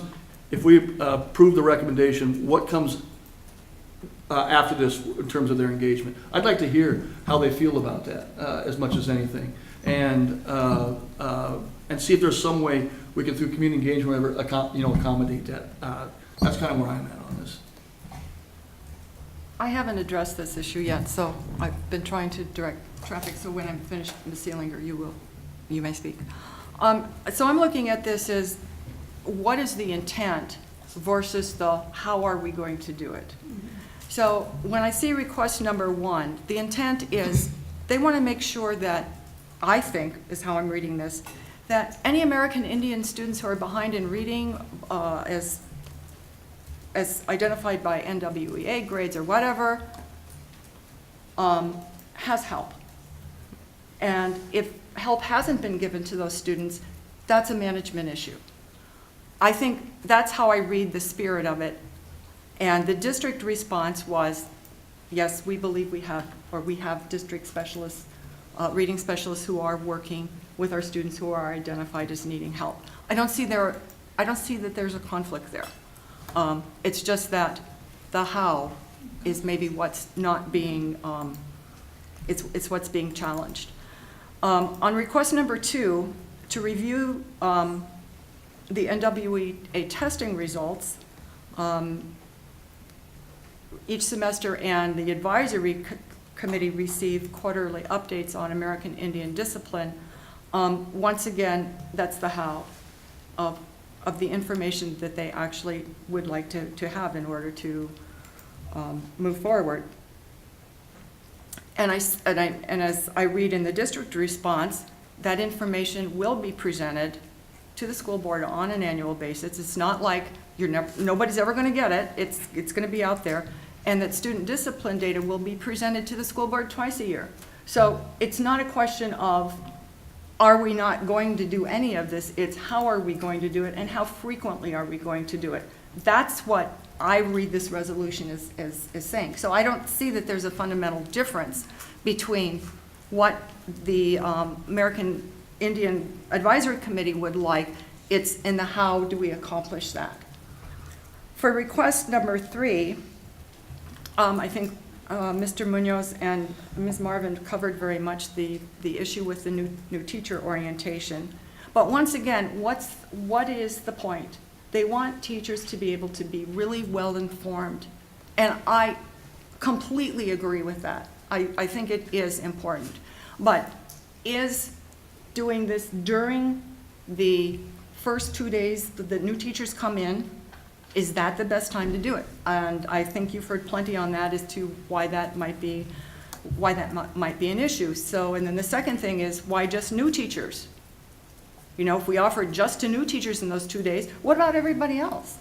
But by offering it as an option during professional development, which teachers can do, sign up for and do at a time when they are going to actually be able to digest all that they're learning and apply it, seems to me to make a whole lot more sense. So even though the language, this request will be denied, sounds really harsh, I think that the objectives between the advisory committee and the administration are the same, which is how can we need to continue to serve our students well. How can we do it better? As Ms. Seelinger and Ms. Becker referenced, you know, we're not a management board. We're not going to tell the administration how to do their job. You know, that's not our role. It is a governance issue. So I don't see a problem with accepting this with the understanding that, yes, we are all working for the same results with our students. It's just, how do we get there and who's in charge of the management? Ms. Seelinger. I move the previous question. Second. Does that need a second? Does that?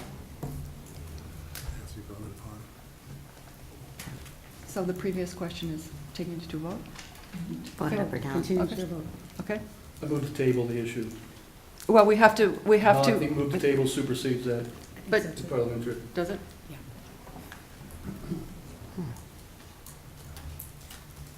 Second. Do we know? Are you looking? Are you looking? No, he's right. It Is it? supersedes it. Okay. Tabling it. Tabling supersedes, okay. Mhm. There's a motion that has been made and seconded to table this until Next meeting. next meeting, which is May 16th. Any discussion about tabling it? Do we get discussion? We can't we can't have discussion to table it. Okay, well, this might be nice to know if management needs to do anything different between now and then, so we can be prepared.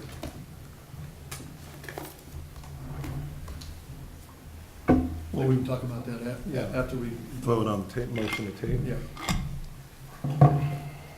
Maybe move forward.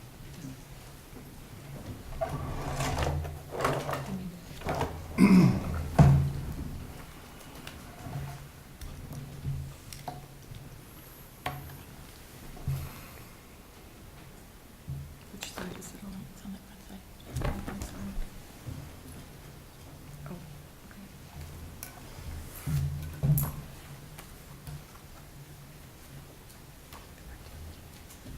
There's no debate, no. You're proposing to postpone it, right?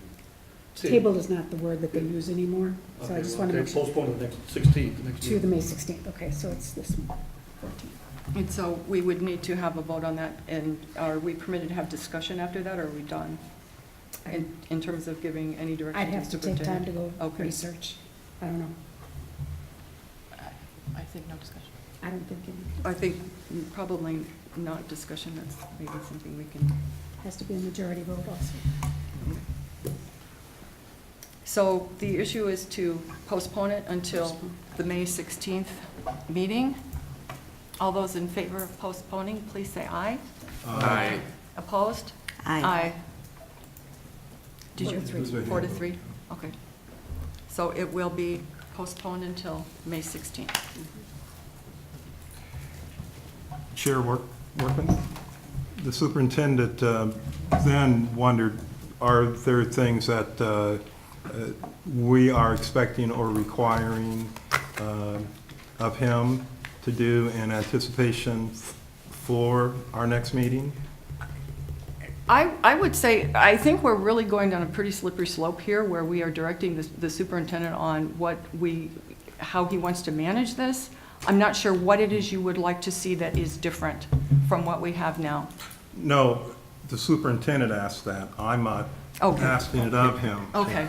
So- I apologize. I apologize for the confusion. No problem. My apologies.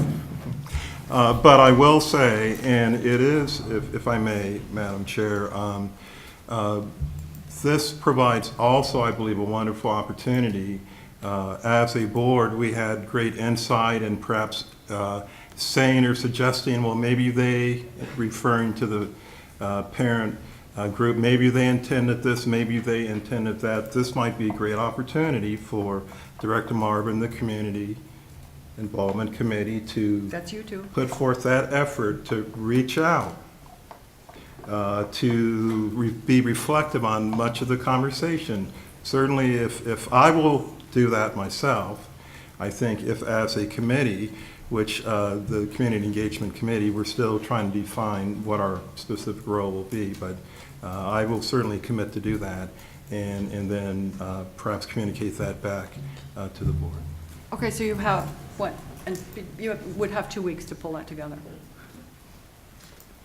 Just an observation. Ms. Marvin? Well, and absolutely, speaking on behalf of our committee, we'd be delighted to meet with these parents. The reality is, the request is as it is written.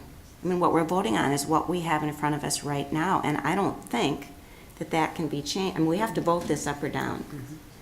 I get that, and I think understanding that, what comes next? So let's assume we do it down, we understand that, we're not going to get into management, but we really want their engagement, involvement in going forward, making sure in the bigger issues that that they're with us with this. And, what can we do to make sure that they stay engaged with us? Because we don't want this to send a false signal that we don't care about the issues that they're raising. That's not what's being said here. But, what can we do? What can we do, proactively as a board and as the community, from a policy point of view, if you will, that's going to help, advance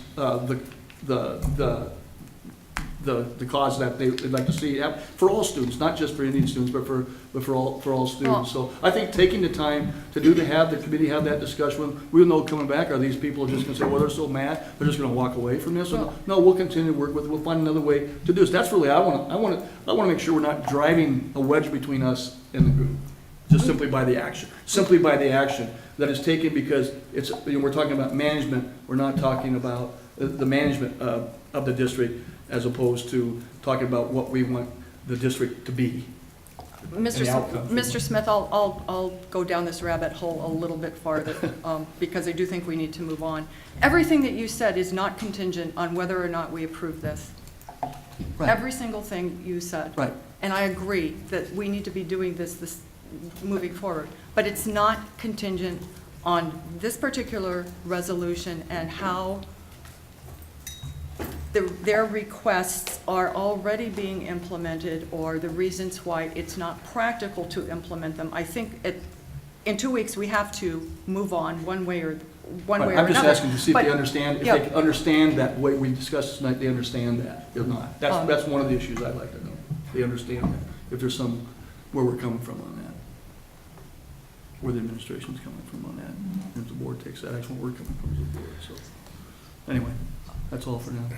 I'm not very clear yet on what some of you would like the superintendent to be doing between now and next meeting on May 16th.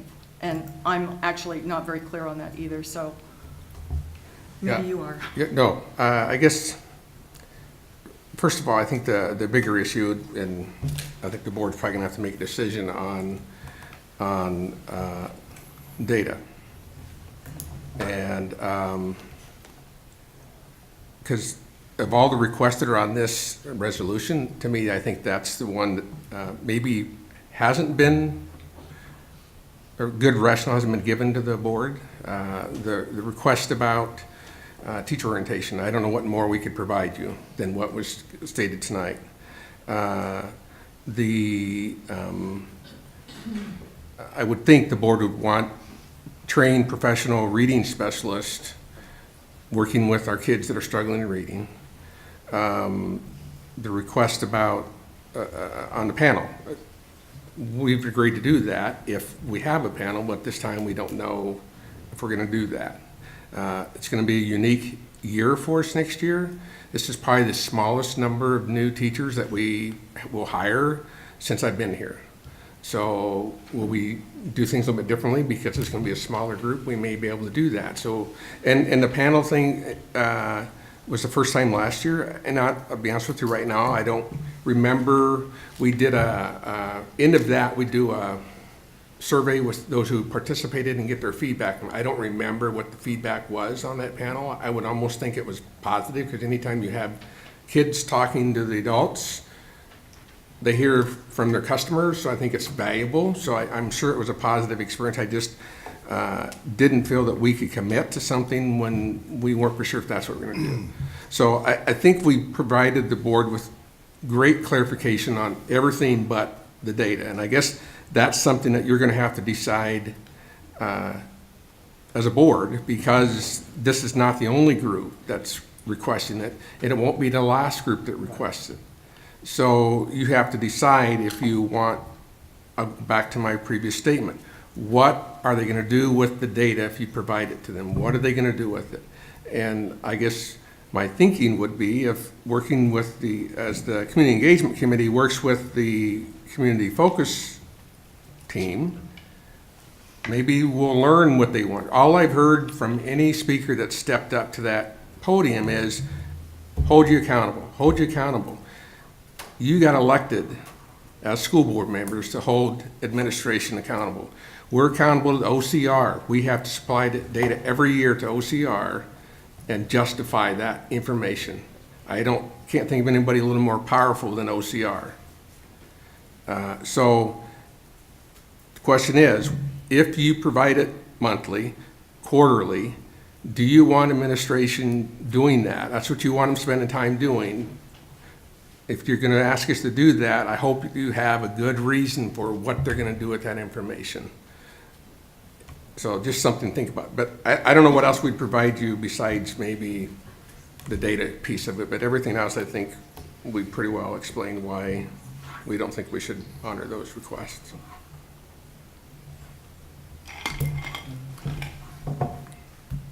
Mr. Barlow? I'll say it with a bit more enthusiasm. I was going to say, do you have something new? Because I'm not even sure if we're supposed to be having discussion at this point, but it's what it is. Well, I apologize, Ms. Singer. In response to, I think the superintendent makes an excellent point, and the board, I believe, does need to decide the issue of data. The superintendent on numerous occasions has said he's willing to do whatever his bosses, the board, tells him to do, directs him to do in regards to data. We've yet taken a position on that. So there's this out there, and we need to do that. And I believe we need to do that. And whether it will require a work session on our part, I'm not sure that asking others what they're going to do with the data. Perhaps we need to ask ourselves what is the purpose of the data, okay, that we're currently collecting, that we have a principal on special assignment who's been tasked with that, okay, who is meeting with the superintendent, I understand, with principals and at schools. So something is being done with the data. And so we, as a board, should probably take a position as well as to how we want that data used. We do know, according to the OCR report, it's only required to be provided annually. We do know that. And so we're definitely compliant. But thank you. While we're at it, I'm not sure if we actually landed on a date in June, but we do, today at Cabinet, we were talking about trying to find a Tuesday in June to, in a study session, to go over the district discipline data. And from district level and working all the way down to individual buildings. We don't and plan to identify the school unless I'm directed to do that. We will say elementary 1, we're going to break down their data almost down to the individual classroom for you.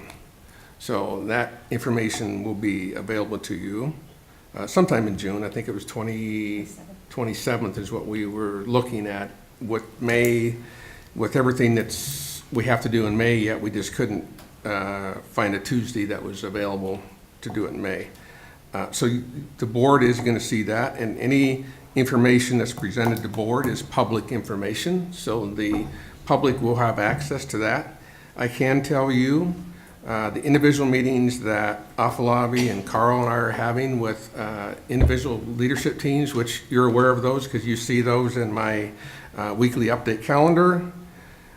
We're diving down to the individual teacher and having conversations with building leadership. And I'll just give you one example. We had one classroom where, in a particular building, had the highest disproportion of students of color versus white students. Turned out it was a classroom of 10 students. 8 of those students were students of color. But not having that conversation with the administration and specifically about that classroom, we looked at that and kind of freaked out, said that's not really good. But having those deeper conversations, so I guess the point I'm trying to make is that we are having those conversations. We understand that data, that's what we get paid to do. The information that the community's looking at are reading into things that, and I understand it because that's all they're seeing, but there's a lot more to it. That's just one example of something that we noticed in an individual classroom. But if the board would be patient, we are going to share all that with you. And like I said, at that time, it will be in board docs, it'll be public record, public information. It's just, I tell you, it takes a lot of time to do that work, and I'm not complaining, but there's other things it takes to run an organization of our size as well. That's going on as well. So, but if you would like us to pull away from some of that and provide something monthly to some community groups, we can do that. It's just, I'll go back to my question. I to this point, don't understand what they're going to do with that. Mrs. Becker? So, Mike, you're presenting the data to us twice a year, is that, or were you just going to do it once a year? I mean, what's your intention? The plan is to do it at next year, each semester, at the end of Okay. each semester. Okay, and that, I mean, for me, as a board member, I'm all right with it at the semester. But what I would like is, you know, however you and your team break the data down, I would, the same question that you've asked of the other groups, it's, you know, how does that help you, the way you've broken it down, then how does that help you actually help the students who are affected? So, you know, so it's the same question that you're asking of the groups who want the data, what are they gonna do with it? Or how's it gonna help them? So how does it help you? How, you know, what is it?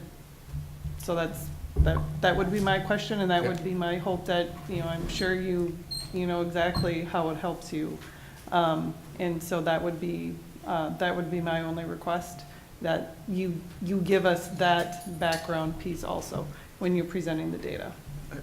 I would also say that what you just described here is very valuable information to share with the parent group here, that how we're going to put. So even though we may end up denying this request, we are going to be doing data, and which we are going to be sharing with. We're just not going to do it through the channel that was presented to us, but we are going to make every effort to share the data with the community, with the board, through the board, and with the community, so that everyone will have access to that data. I think that can go a long way, and I think taking this little brief time out to explain that to the groups would, I think, go a long way to helping understanding going forward. That's really what I'm hoping that we achieve by having this little brief time out and taking action on this item. One of the things that I see in this is that this request has us doing things like a quarterly presentation of discipline or monthly or whatever before we have had the opportunity to discuss it among the board, so that everybody knows how we are going to report out, whether it's going to be monthly, weekly, every day at 2 o'clock in the afternoon, whatever it is we decide on. And I don't think that this vehicle is the means to get to that. That said, it doesn't necessarily mean that the requests in this will necessarily not be happening in terms of what we decide to do. We might decide quarterly is really, really good. We might decide monthly is really, really good, but we haven't had the opportunity to have had a really big discussion on that. And I think maybe at the end of June, Mike, when you said you were going to be presenting this data, if that's maybe a time when we could have maybe a little bit more in-depth discussion on this. But between now and then, yeah. In some respects, they're just a little bit ahead of us. Well, but between now and then, but we cannot honor this to say we will do this and this and this and this, because then we have already locked ourselves into what we will be doing.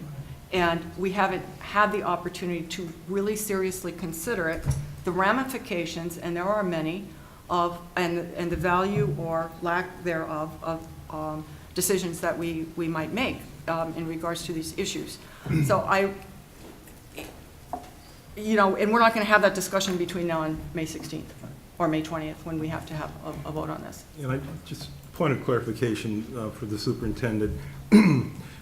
This report you're referring to, is this the annual report that OCR requires? No, it's going to be a lot more detailed. That's required by OCR. You can go to our website and see what we have to report. We reported last year's data. It's on our website. So this is going to be much deeper than that. Okay, thank you. Kind of along those lines, since I've run out patiently waiting, is I hope in the June meeting we also talk about the consistency of collection of data across the various schools, as well as consistency of definition of offense across the schools. Because until we have consistent data, again, it doesn't matter what it's saying, because it's going to be wrong. It could be better, it could be worse. Until we have consistent rules, consistent collection, what's reported isn't going to matter. That's right. It's a great point, and we've been having those conversations, and that will be in place by next school year. Actually, we'll be starting that at our May leadership meeting, so. That would be great information to have in a handbook that goes home to the parents and the families. Well, Here's and also expectations. report out to the community for all the people who are concerned about, what we're doing in regards to how we're doing it does matter. So when we need to communicate that. I'm not going to give anybody else the opportunity to speak because I think we have probably discussed as much as we possibly can hope to accomplish at this particular meeting. So we're going to move on to 7.02, which is approval of early childhood. Let me read it off my script.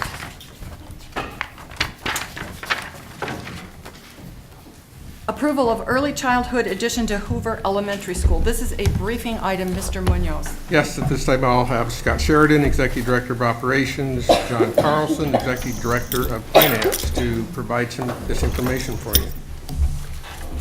Good evening, board members. I'm here to brief you on a proposal for an addition to Hoover Elementary School that would serve as an early childhood facility. As you know, we've done extensive renovations past 2 years out at the old Burr Oak School, which is now called Mighty Oaks Early Learning School, which opened on January 30th of 2017. And the entire facility out there is dedicated to pre-kindergarten education. Beyond the already dedicated space at Mighty Oaks Learning School, the district has 17 classrooms of pre-kindergarten education that still remains in other district buildings, primarily in the elementary setting. District staff has made it a priority to search for options to consolidate these remaining rooms into a second facility dedicated to pre-kindergarten, primarily because of the amount of space these rooms are using in the elementary school buildings that we wish to reutilize for the elementary purpose. Using the 17 classrooms as a guide, we were able to develop a concept to what that addition may look like and determine that the addition would have to be about 32,000 to 35,000 square feet, and we were set a budget of about $8 million. Taking all this information, we reviewed the 4 pieces of property of bare land that we currently own, the district, and we also were looking for the most effective and efficient way to utilize these funds that was to the best of the district. Based on our assessments, we determined that the most cost-effective way to address this is to build an addition on an existing smaller elementary school that has a current green space adequate enough and would accommodate such an addition. The cost savings by doing so to adding onto a school we would be able to attach to the addition to the site's current heating, air conditioning, and ventilation system. With Mighty Oaks being located in far southeast area of town, we decided to look at the north end of the district, and through our assessment, we determined that Hoover Elementary fit the profile of the site we need, as it is a smaller elementary, has a significant green space on its 9.8 acres. In addition, there's Viking Park further to the north of the site, and the access to the site is conducive to the more traffic that would be occurring there if we doubled the size of it. Additionally, Hoover Elementary is scheduled for an indoor air quality project in fiscal year 19 and 20 on our 10-year plan. If this addition to Hoover for the early childhood space is approved, we would propose that we move that indoor air quality up to the summer of 2018. This would provide us a cost saving in design, as the intent would be to hire an architect to design both the addition and the indoor air quality project at the same time. And you may provide some savings on construction as well, since the construction would be ongoing for that particular time, and it would have less effect on the school itself versus coming back 2 years later and doing an indoor air quality project. CRW Architects was hired by the district prior to this to conduct a feasibility study to build the early childhood addition onto Hoover Elementary to see if it would even work. And their findings provided to the district confirmed that an addition of up to 44,000 square feet would be allowable. It would require a potential traffic study. As you may or may not know, there is a crosswalk with a signal light manually controlled to the east of the driveway access to Hoover Elementary. And our thoughts are that we might have to move that particular light potentially to the actual driveway itself as an access point. But this would all be determined by a traffic study that we would have to pay for. It would be conducted by the city of Rochester, and they would let us know. There's also some improvements that would probably be needed to a water line. This came from the fire department, who believes that the current size of the water main that comes into that building might have to be increased some in order to satisfy an addition, in addition to sprinkling the building, which is our plan with the indoor air quality. And then some stormwater management would have to be taken care of because we'd be adding some more additional parking space to accommodate to the staff, and we'd have to have some stormwater management grates and attachments to the stormwater system done as well. We've developed a conceptual plan that was provided to you through construction services. This is just a conceptual plan. It's not the actual plan by any means. It's just it gives you an overview, an idea of conceptually of what we're kind of looking at. This was developed with assistance from the early childhood people with their input as well. We took that conceptual plan, and CRW Architects took it to a reputable construction management firm who reviewed what we were looking to do, and they came back with an estimated cost for us and thought it would fit within our budget. The other part to it is the estimated cost per square foot that the construction firm gave to us also included a significant amount for the HVAC system, which we believe wouldn't be required if we attach to the building. So we feel that we are within our budget of that $8 million window to build this 35 square foot addition. The space needs at the elementary level and the need for ESSC space is a priority, and it creates a critical timeline in order to alleviate the anticipated demand for space in the fall of 2018. That being said, we're in a very tight timeline, and if this project would be approved, we would need to get on it right away in order to have the addition completed along with the IAQ by the fall of 2018. The construction of the addition would be occurring during the school year, and we would work to minimize any interference that it would have with the Hoover Elementary students that are attending next year. Because of this timeline, Construction Services has already sent out our request for proposals for a construction manager agent and for an architectural design, and which will be brought to the board soon upon approval of moving forward on this project. And John has told us that the financing for the early childhood addition would be through a lease levy authority, and the financing for the indoor air quality portion would be through the general obligation facility maintenance bond, two different funding sources. Mr. Smith? You mentioned could move might need to move a traffic light. We might not increase the water main or the water size of the water pipe coming in. Those could be sizable expenditures. Yes, I mean, and when will we know that? Prior, if we approve this, are we going to approve that not knowing what that's going to be and it's going to be cost? Or are we going to know what all the expected costs are going to be before we actually approve? Are we just asking us to approve, just moving ahead and getting the bids and setting it up and then come back later for final approval? It's an excellent question. What we're looking for is if you are against this idea right at the outset here, then we aren't going to go any further or do any more work on it. If you are in general support of this approval and want us to look further into it, then we would bring you the architects that we wish to hire and the construction manager as agent that we wish to hire, probably at the next board meeting. They would do the design, and then once the design is done, we would bring you the final product for your approval and go out and seek proposals to build the addition and then eventually for the indoor air quality as well. So you'd be asking us to approve the expenditure of assembling the team to do the planning work? That's correct. I have a couple of questions, if I may. Sure. With the two diagrams, it was hard to count the classrooms because some say classrooms and some say large rooms. So I'm assuming that these two diagrams are different square footage. And which project, in terms of the 44,000 versus 40,000 versus 38,000, would they all yield the same number of classrooms and meet the needs that our pre-K folks have expressed? Yes, to all your questions. I know it was... That was easy. But I need to explain.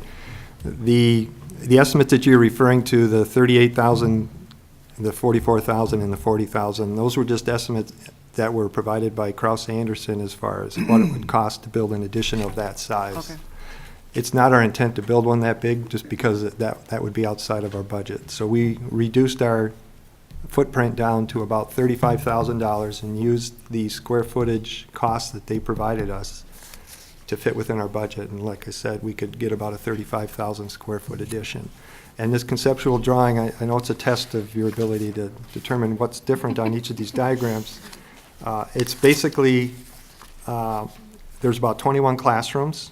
Both have 21 classrooms. It's just that the office area on attachment E has a corridor, and so that pushes the classrooms on that west side of the addition to make them just a bit smaller. Attachment F takes away that corridor near the office area, and it widens the classrooms to about 850 square feet each on that west side. Everything in the center on the east side is still the same, but this drawing might look completely different based on what the architect comes up with, to be sure that it's what we're looking for, and with the input from the early childhood people as well. You just answered about 6 questions. Great. Amazing. Thank Board you. members. Mrs. Becker? Mark, Oh, okay. first then. I had a number of questions. So it's great that you're looking at your future facilities plan and bringing in the indoor air quality project. But I know you guys also track roofs in parking lots. So what are did you look at those as far as age as well? Because there will obviously be cost savings if those were done at the same time. Absolutely. Yeah, the roof would be redone in the Hoover IAQ. We've had an assessment done in 2014 of all our roofs. We had an assessment done of all our parking lots within 2016. And I don't have an answer for you on the parking lot for Hoover right now, as far as where that falls in line, as far as what it's going to need. But I can get that for you and get back to you. And a couple follow-ups is, just for people's awareness, is having been on the Future Facility Task Force for 11 years now. This has been on that recommended list for 11 years now. And kind of relating back to the MSB proposal that didn't quite go through, cost per square foot, how's this compare? So on that one, when we were talking about purchase price plus what it was going to cost to make it, the air quality and the fire code issues, to solve all those problems, it's going to be about $275 a square foot. And we think we can come in that $210 to $220 range. So this by building considerably new. more cost-effective and new. And Correct. brand new building, yes, with more classrooms. Mrs. Becker?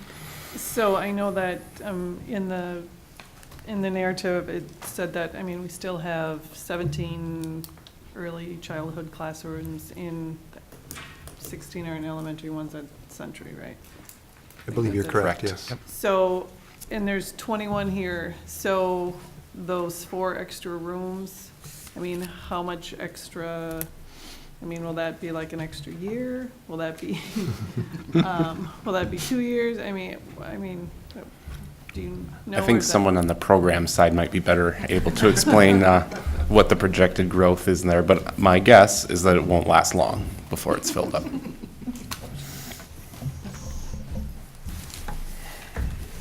So that's our hardest question to answer so far, just so you know. We have growth every year. It just depends on when students qualify. We're growing by 20 to 30 students a year. However, we never know if that's going to plateau. We do believe that adding the extra 3 to 4 classrooms will get us through, we're hoping, the next couple of years. And again, it's really difficult because our numbers change so frequently. But this at least gives us some room for growth.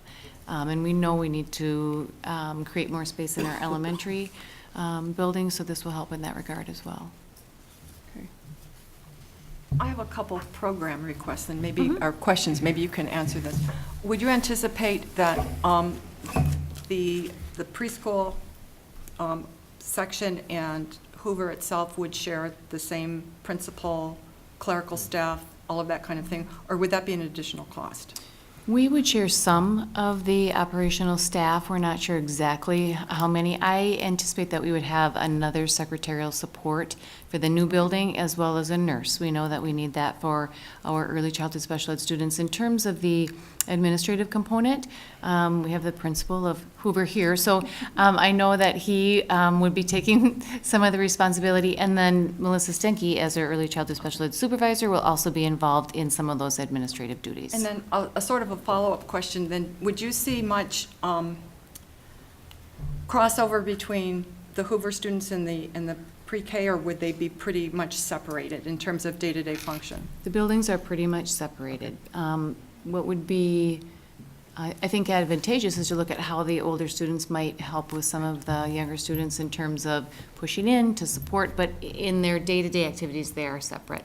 The reason I ask that question is, as we're moving forward with things like individualized educational plans with more parent engagement and so forth, sometimes that's really much more difficult to achieve in a larger school population, whereas the small schools seem to have less difficulty meeting some of those issues that I just mentioned. So that was why I asked the question, and just in those- terms of size. Those activities, I anticipate would be very separate, because we, as you heard earlier, have a number of activities with our parents of our young students, so we would be doing that separately in the other side of the building. Okay, great, thank you.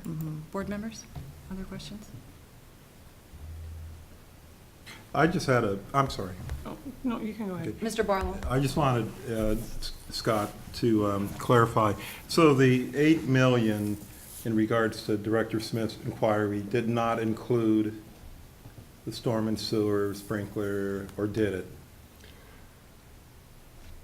That I'm not sure. Okay. Yeah, I don't know. I'll find that out, though. I know the traffic study per the CRW architect, I believe he estimated about 10 to 15,000 potentially would be for the traffic study. As far as the water main, I just don't know, but I can find that out. When I looked on that spreadsheet that you had with all of this stuff listed, because I looked for the hydrant, and it wasn't on there as a specific line item, so, and I don't believe the water main was either.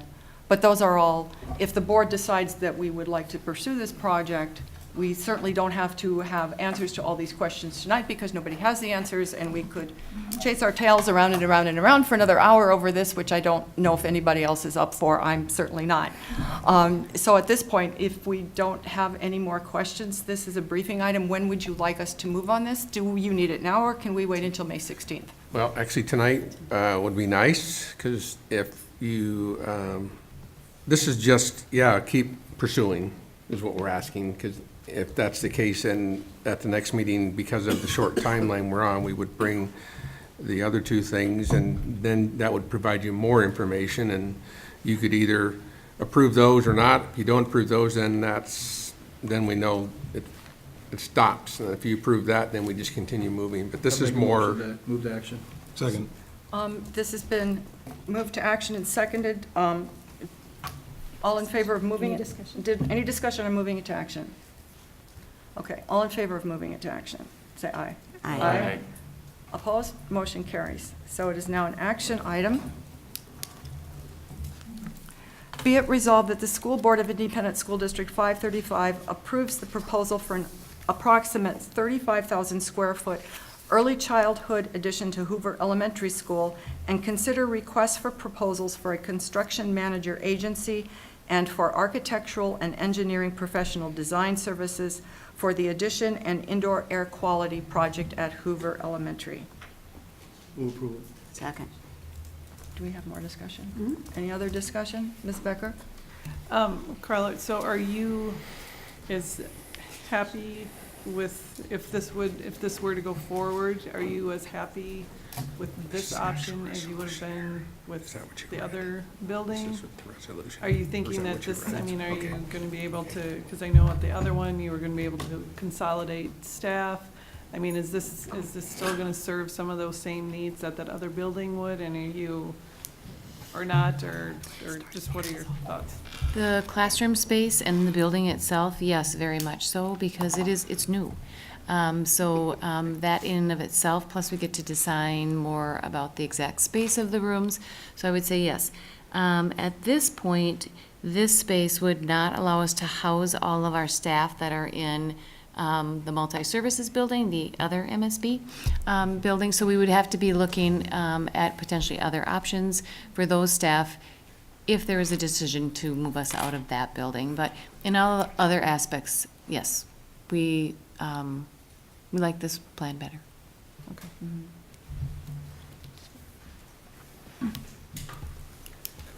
I do have just one, I'm sorry, just one other Yes, question. Mrs. Becker.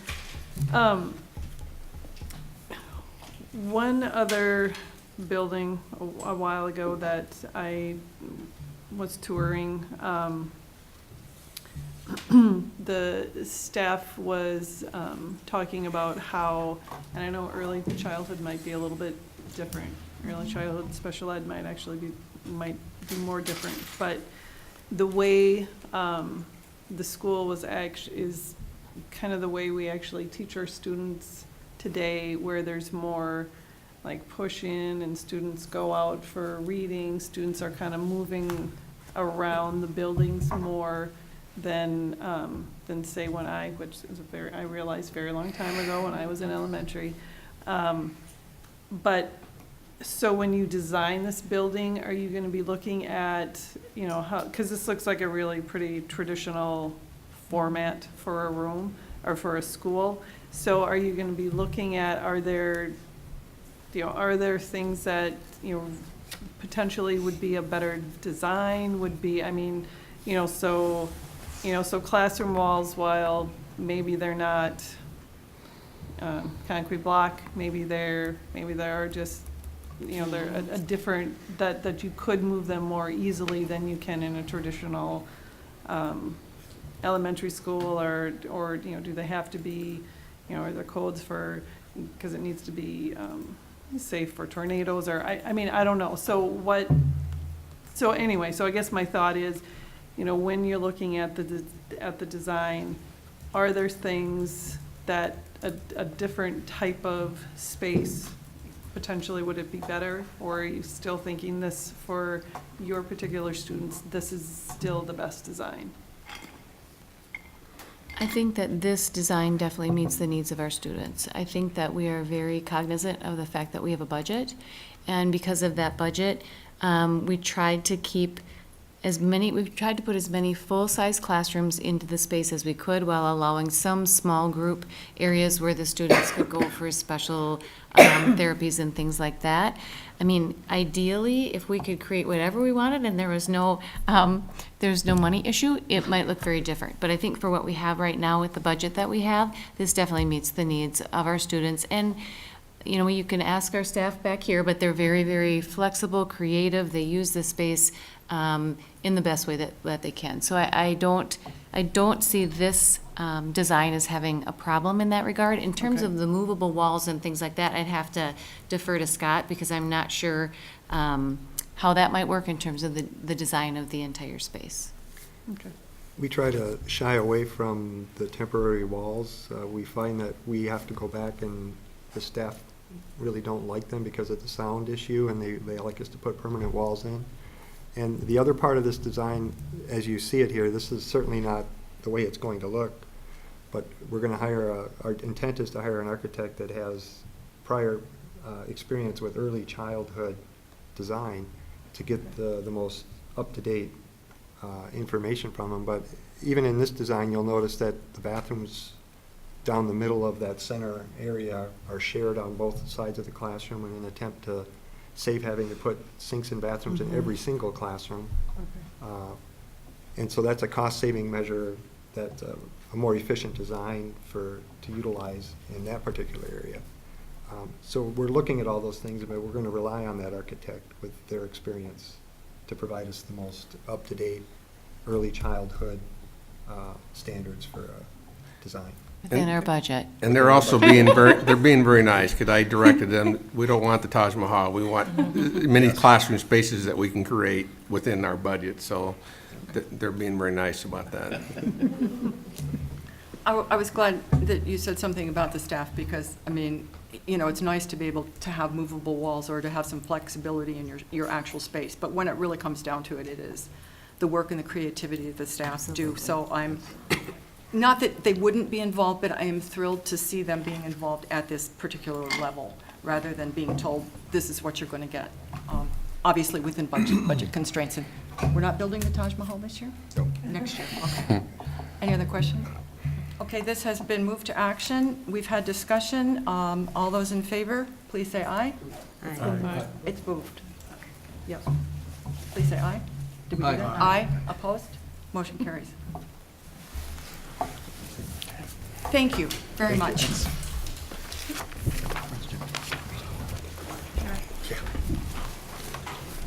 We will take a 5 or 6 or 7 minute recess, a few minutes at 7:59 p.m. After an 8-minute, now a 9-minute break, we are reconvening at 8:08 p.m. and we are on agenda item 7.03, approval of revisions to the policies and procedures manual. This is a briefing item. Ms. Marvin, Vice Chair. This is always the highlight of board meetings.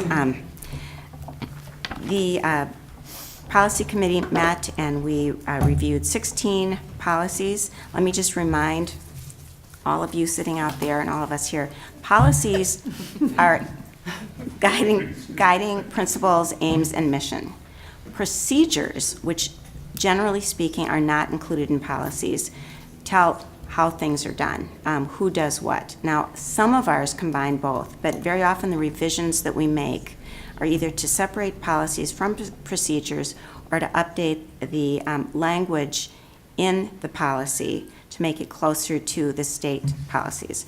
Our first one, Policy 560, homeless, highly mobile students. This is a new policy to ensure that youth who are in transition or homeless have the same opportunities as other students. It focuses specifically on keeping students in their school of origin unless it's in the student's best interest to move. Policy 601, school district curriculum and instruction goals. This establishes the curriculum parameters for the school district. There have been changes in the MSBA language. Excuse me, are we taking questions? Do you want to take questions as we come I along? don't or want wait to take till- questions at all, but that's just me. Do you have a question? I do have a question. Okay. On policy 601. Yes. I hear the peanut And, gallery laughing over and there. keep in mind that there were a number of people who worked on the policies, so everybody So everybody is in the involved. group would be happy to answer your questions. A few questions on language. So Mhm. 601 references No Child Left Behind, Mhm. which is no longer. Yes, except that Minnesota is not rolling out ESSA until the next school year. We had that discussion. We will go back, I think, and change NCLB to ESSA after Minnesota fully implements it. Okay. And then the second one would be under E2, where we reference International Baccalaureate, since we do not have that program here. Why is that in the policy? Yes. Can you read what it says, Deborah? I can address that. Okay, thank you. Yeah, it's just, this is recommend, from the State School Board Association, and you're right, we don't have it. Not sure if we would ever have it in the future, but I mean, it'd be nice to have it in the policy if we ever do have one, but it just came from the State School Board Association as a recommendation, because there are some, some districts across the state that have that, but. Ms. Salinger, would you like that language struck? I would like that language struck, only because those parents who do like to read policy may see that and wonder what our international baccalaureate, where that is located in the district, and since we don't have it, I don't feel that it's, personally, I don't feel that it's necessary and potentially confusing. 601. Section 3 definitions, Okay. E2. Any objections? Mr. Smith? No objection. I was just going to suggest, if No Child Left Behind doesn't exist, but we haven't moved to the new, what do you say? ESSA. ESSA. Why not put the new in there now? Because it doesn't exist either. Well, Neither one no, exists. Neither one exists. Then it will be in there when it does exist. But I believe that the current administration has to approve the ESSA, current ESSA Act, and they have not done so. So technically, it doesn't exist. Neither does But, No Child Behind. well, So we felt it was, I think we felt it was better to leave in kind of what, Okay, I kind of just- what's there. just I mean, we ask talked, questions. I'm not I mean, gonna we be- talked about it, and it was like, I'm not going to follow well, my sword on it. I just, okay. I was 'Cause just there's trying to be, see if it's more expedient. there's to do. actually several, I mean, there's several policies that same question potentially can come up. And if, I mean, we talked about it and we decided, well, let's leave it in because that's the closest thing to what actually is right now. I actually have two more, sorry. Yes, Ms. Salinger. 601. Are we still on 601? Yes, I'm still on 601. Okay. Long-term strategic, section 4A4.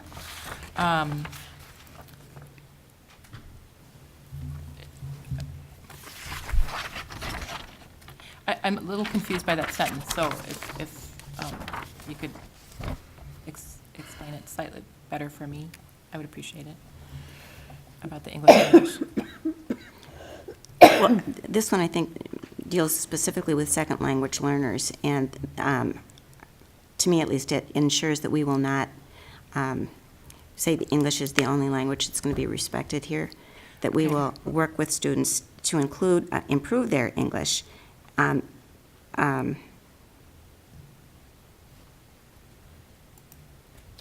As well as respect their native language. I mean, it's not, you can't use that language in this building. We will not do that. Don't speak Spanish when you're in a Rochester high school, for instance. I don't know what that means. I really don't know what that. There's something missing in that sentence I that's don't know if it's a highlighted. comma or Yeah, it says something. including the English and where practicable, the native language development, the English what? It's either including English or. And the native, and, But there's a "the" in there. yeah. We We're speak talking, the English here. right, including the English language development as well as the native language development. Boy, okay. So is there, and the academic achievement of English learners, is that just not needed there, or what? Or is that, to me, that's what throws me off. It doesn't fit in the context of, Well, they're talking about language development as well as other forms of math and social studies and science and other academic achievement as well. Yeah, the sentence would probably be better written if you were practical. I mean, that part was out, it would just read, including English and the native language development, but. And then you could put where practicable is on the end if you Did wanted we to. leave out the word "the," including the English? no, it's And- there. No, it's in there. Oh, where practical, I and just think there should be a period after the word develop. So if I may, to our listening ears, so it would be the school board, long-term strategic plan supports improved teaching and learning that is aligned with creating the world's best workforce and include the following: strategies for improving instruction, curriculum, am I reading the wrong one? no, you're right. Strategies for improving instruction, curriculum, and student achievement, including the English and, where practicable, the native language development, and the academic achievement of English learners. I think it's the second "and" that's, I'm stumbling on. I'm nitpicking, and I apologize. You learned that from me. I did. I'm taking over your position at the moment about the nitpicking. Where's Monica Bowler when you need her? We've got plenty of people here who can figure it out. Well, yeah. I Call mean, a friend. I don't care a whole lot one way or the other if we change, what we're doing though is taking the language from the state policy. Correct, I understand. If it's clearer to change articles or whatever, I'm fine with that, but I just don't see how the academic achievement of English learners fits into the context of what's said before that. well, again, That's what I'm having trouble with.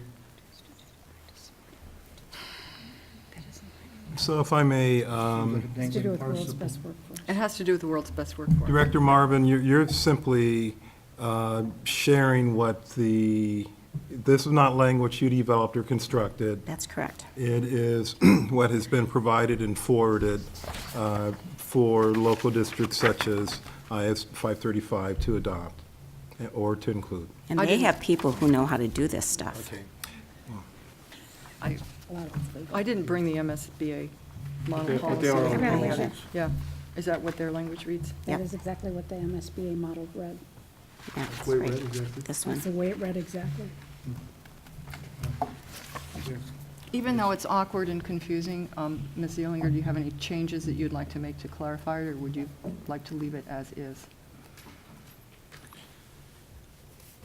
So if you can come up with something that makes sense, that makes people happy, I would be delighted if I you don't could know do that I that. can come up with anything that makes people happy, but even adding, I mean, I think Gary can fix the end of the sentence, but I would say even just adding, including the English language development and where practical, the native language development. Yep. Okay. That would help me. Okay, let's add Including the English language. Language development.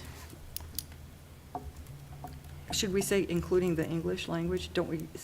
Wouldn't we usually? Including the English language development, Okay, so we're including the development. might as well. Yep, all right, as And where opposed to, applicable, the native language development. and the English is the academic. adjective at this point, all right. Thank you. We haven't had a good policy discussion. I don't think you need the, we have I don't think you need the in front of the English, but. Yeah, but it's including the development, if you add the, including the English, I can take the out if you want the out. Including development? including the Including English. English language development? Yeah, it doesn't need the. Are you okay with having that article removed? Any objections here? I'm sorry, I'm getting punchy. So do you want me to take that out before native language development? Yes. Okay, I am completely deferring to the people, to the English Nitpickers? teachers and the English professors, because I. This came from MSBA. Well, you know, I'm looking over at Jean, she thinks it's okay, and so you know what, I'm going with her. So I would leave it exactly as it is. I second that. See? Okay, All right, I'm not gonna be the so if people one, out Gonna there get have ugly here. questions, Yep. We're sending them to Jean. we're gonna be Okay, all well- night if it takes this one. I'll be the naysayer. I would prefer what you actually suggested, but, okay, So moving on. which are we doing? Including the English language development and where practical, the native language development? Or are we doing including the English language and where applicable, the native language development and at the academic achievement of English learners? I heard 4 people say leave it as is. So leave it as is? Okay, Fine. it's back to that. I do have one other on that policy, though. World's Best Workforce, should that be capitalized? It wasn't in MSBA, should it be?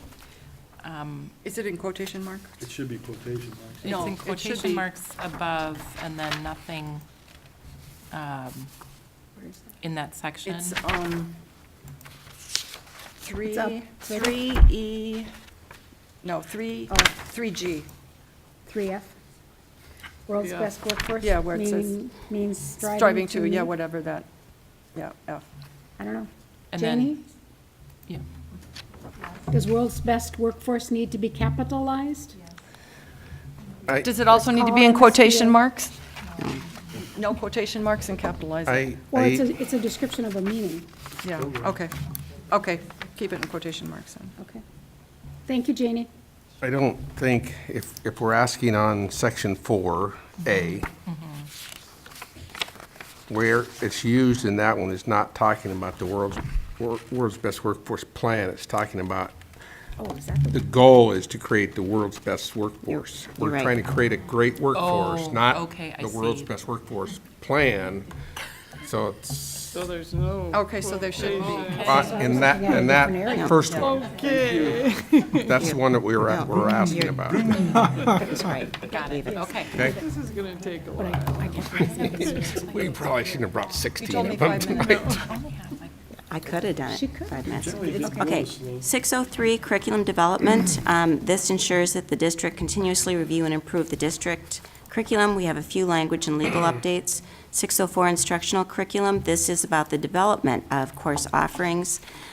Language here puts increased emphasis on the importance of providing students opportunities so they'll be career and college ready at graduation, the importance of community partnerships to support their goals, and there are some updated language and legal references. Policy 607, organization of grade levels. This deals with the organization of grade levels, like K through 5, 6 through 8, middle school, and so on. There's one legal reference and one, and some updated language.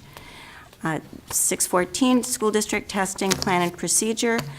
We no longer require the graduation required assessment for a diploma or the grad test. This policy also includes procedures, this one does, including how the tests are going to be done, who's responsible for various aspects, how security is maintained, and so on. This one has legal references and updated language. 615, testing accommodations, modifications, and exemptions for IEPs, Section 504 plans and LEP students. We've always had testing accommodations in place for students who qualify. This one provides, this policy contains some legal updates and gives the address of a new website to access the procedures manual for Minnesota assessments. Check that out.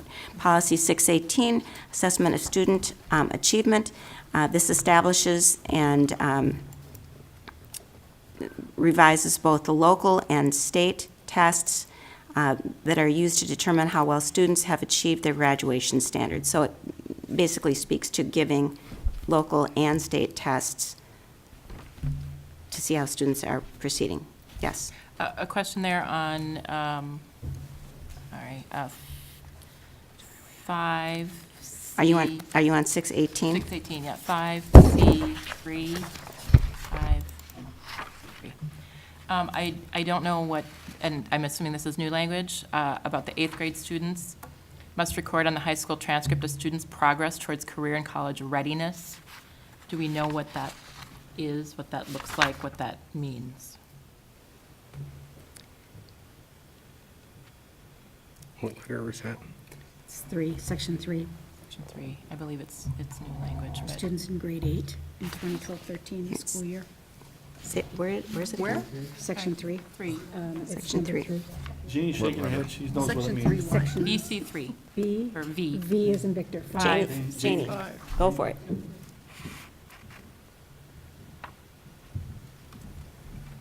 So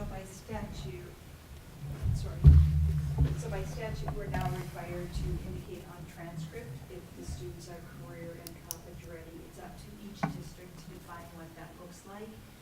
After a lot of conversation and consideration, we spoke with many of our Big 9 counterparts and other districts around us.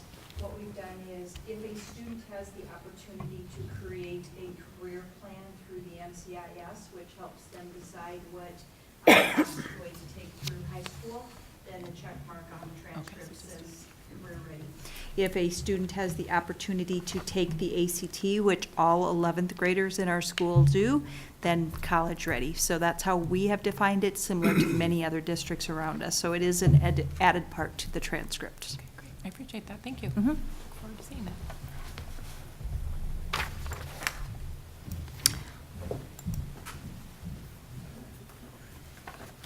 She's ready. 620. Okay, credit for learning. This policy recognizes student achievement which occurs in other schools or other learning environments and for which students can be awarded credit. There's updated language and legal references.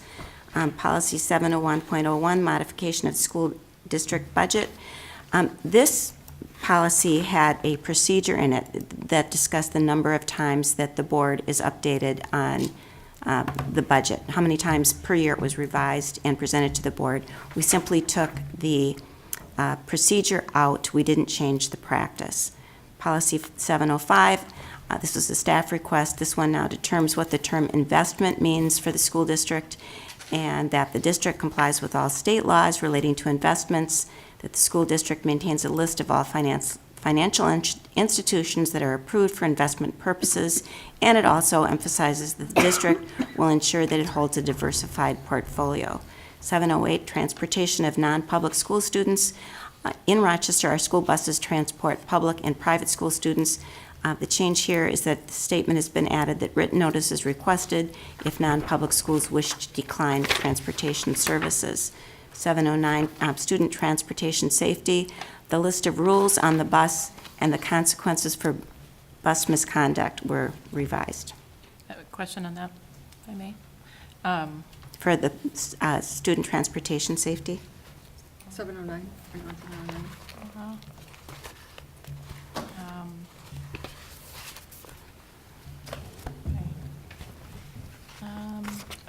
So in my notes, sorry, why there's information on the hiring of bus drivers in this policy?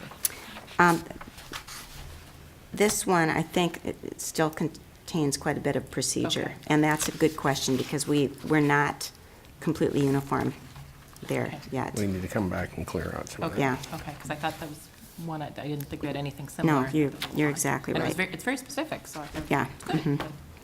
Mhm. Thank you. Okay, policy 805, waste reduction and recycling. We are in favor of waste reduction and recycling. The district supports that. We have an expanded definition of recyclable materials and encouragement for the district to purchase products that are environmentally responsible. There's some updated legal and language references. Policy 806, crisis management. Commissioner of Education is required to maintain a model crisis management policy. Rochester's policy includes information about lockdowns, evacuations, sheltering procedures. This current version of our policy updates legal references, and it gets our language closer to the model policy. 807, health and safety policy, assists the school district in promoting health and safety and reducing injuries for all who are employed by the school district or who use the district facilities. Legal references and language, including an updated list of 25 programs that require a written management plan, have been updated. Done. Now, these sit Until the next meeting. till next meeting, and it'll be online, so people they can look at the proposed changes, and if they have comments about that, they can. Right, yeah, I would recommend that board members have specific questions, they come back with them, and this will be on the consent agenda, but as you know, we can always pull it off. Always pull one off if you Yep, got a question. absolutely. So it's not 30 days anymore? No, 2 weeks? we changed We our changed that a policy. year ago. We voted on that. 2 years I know, a year or two ago, 2 years ago now? Were you on the board then? 2 years ago. Yeah. Was I on? You were there. You were chair. I was, Yeah, you were. Well, okay, Deborah was in charge of policy. It was the will of the board, Ann, that's all I can tell you. We were going to talk about it. yeah, but that's after the meeting. Right. That's not part of the meeting. Okay. We are adjourning at 8:28 PM.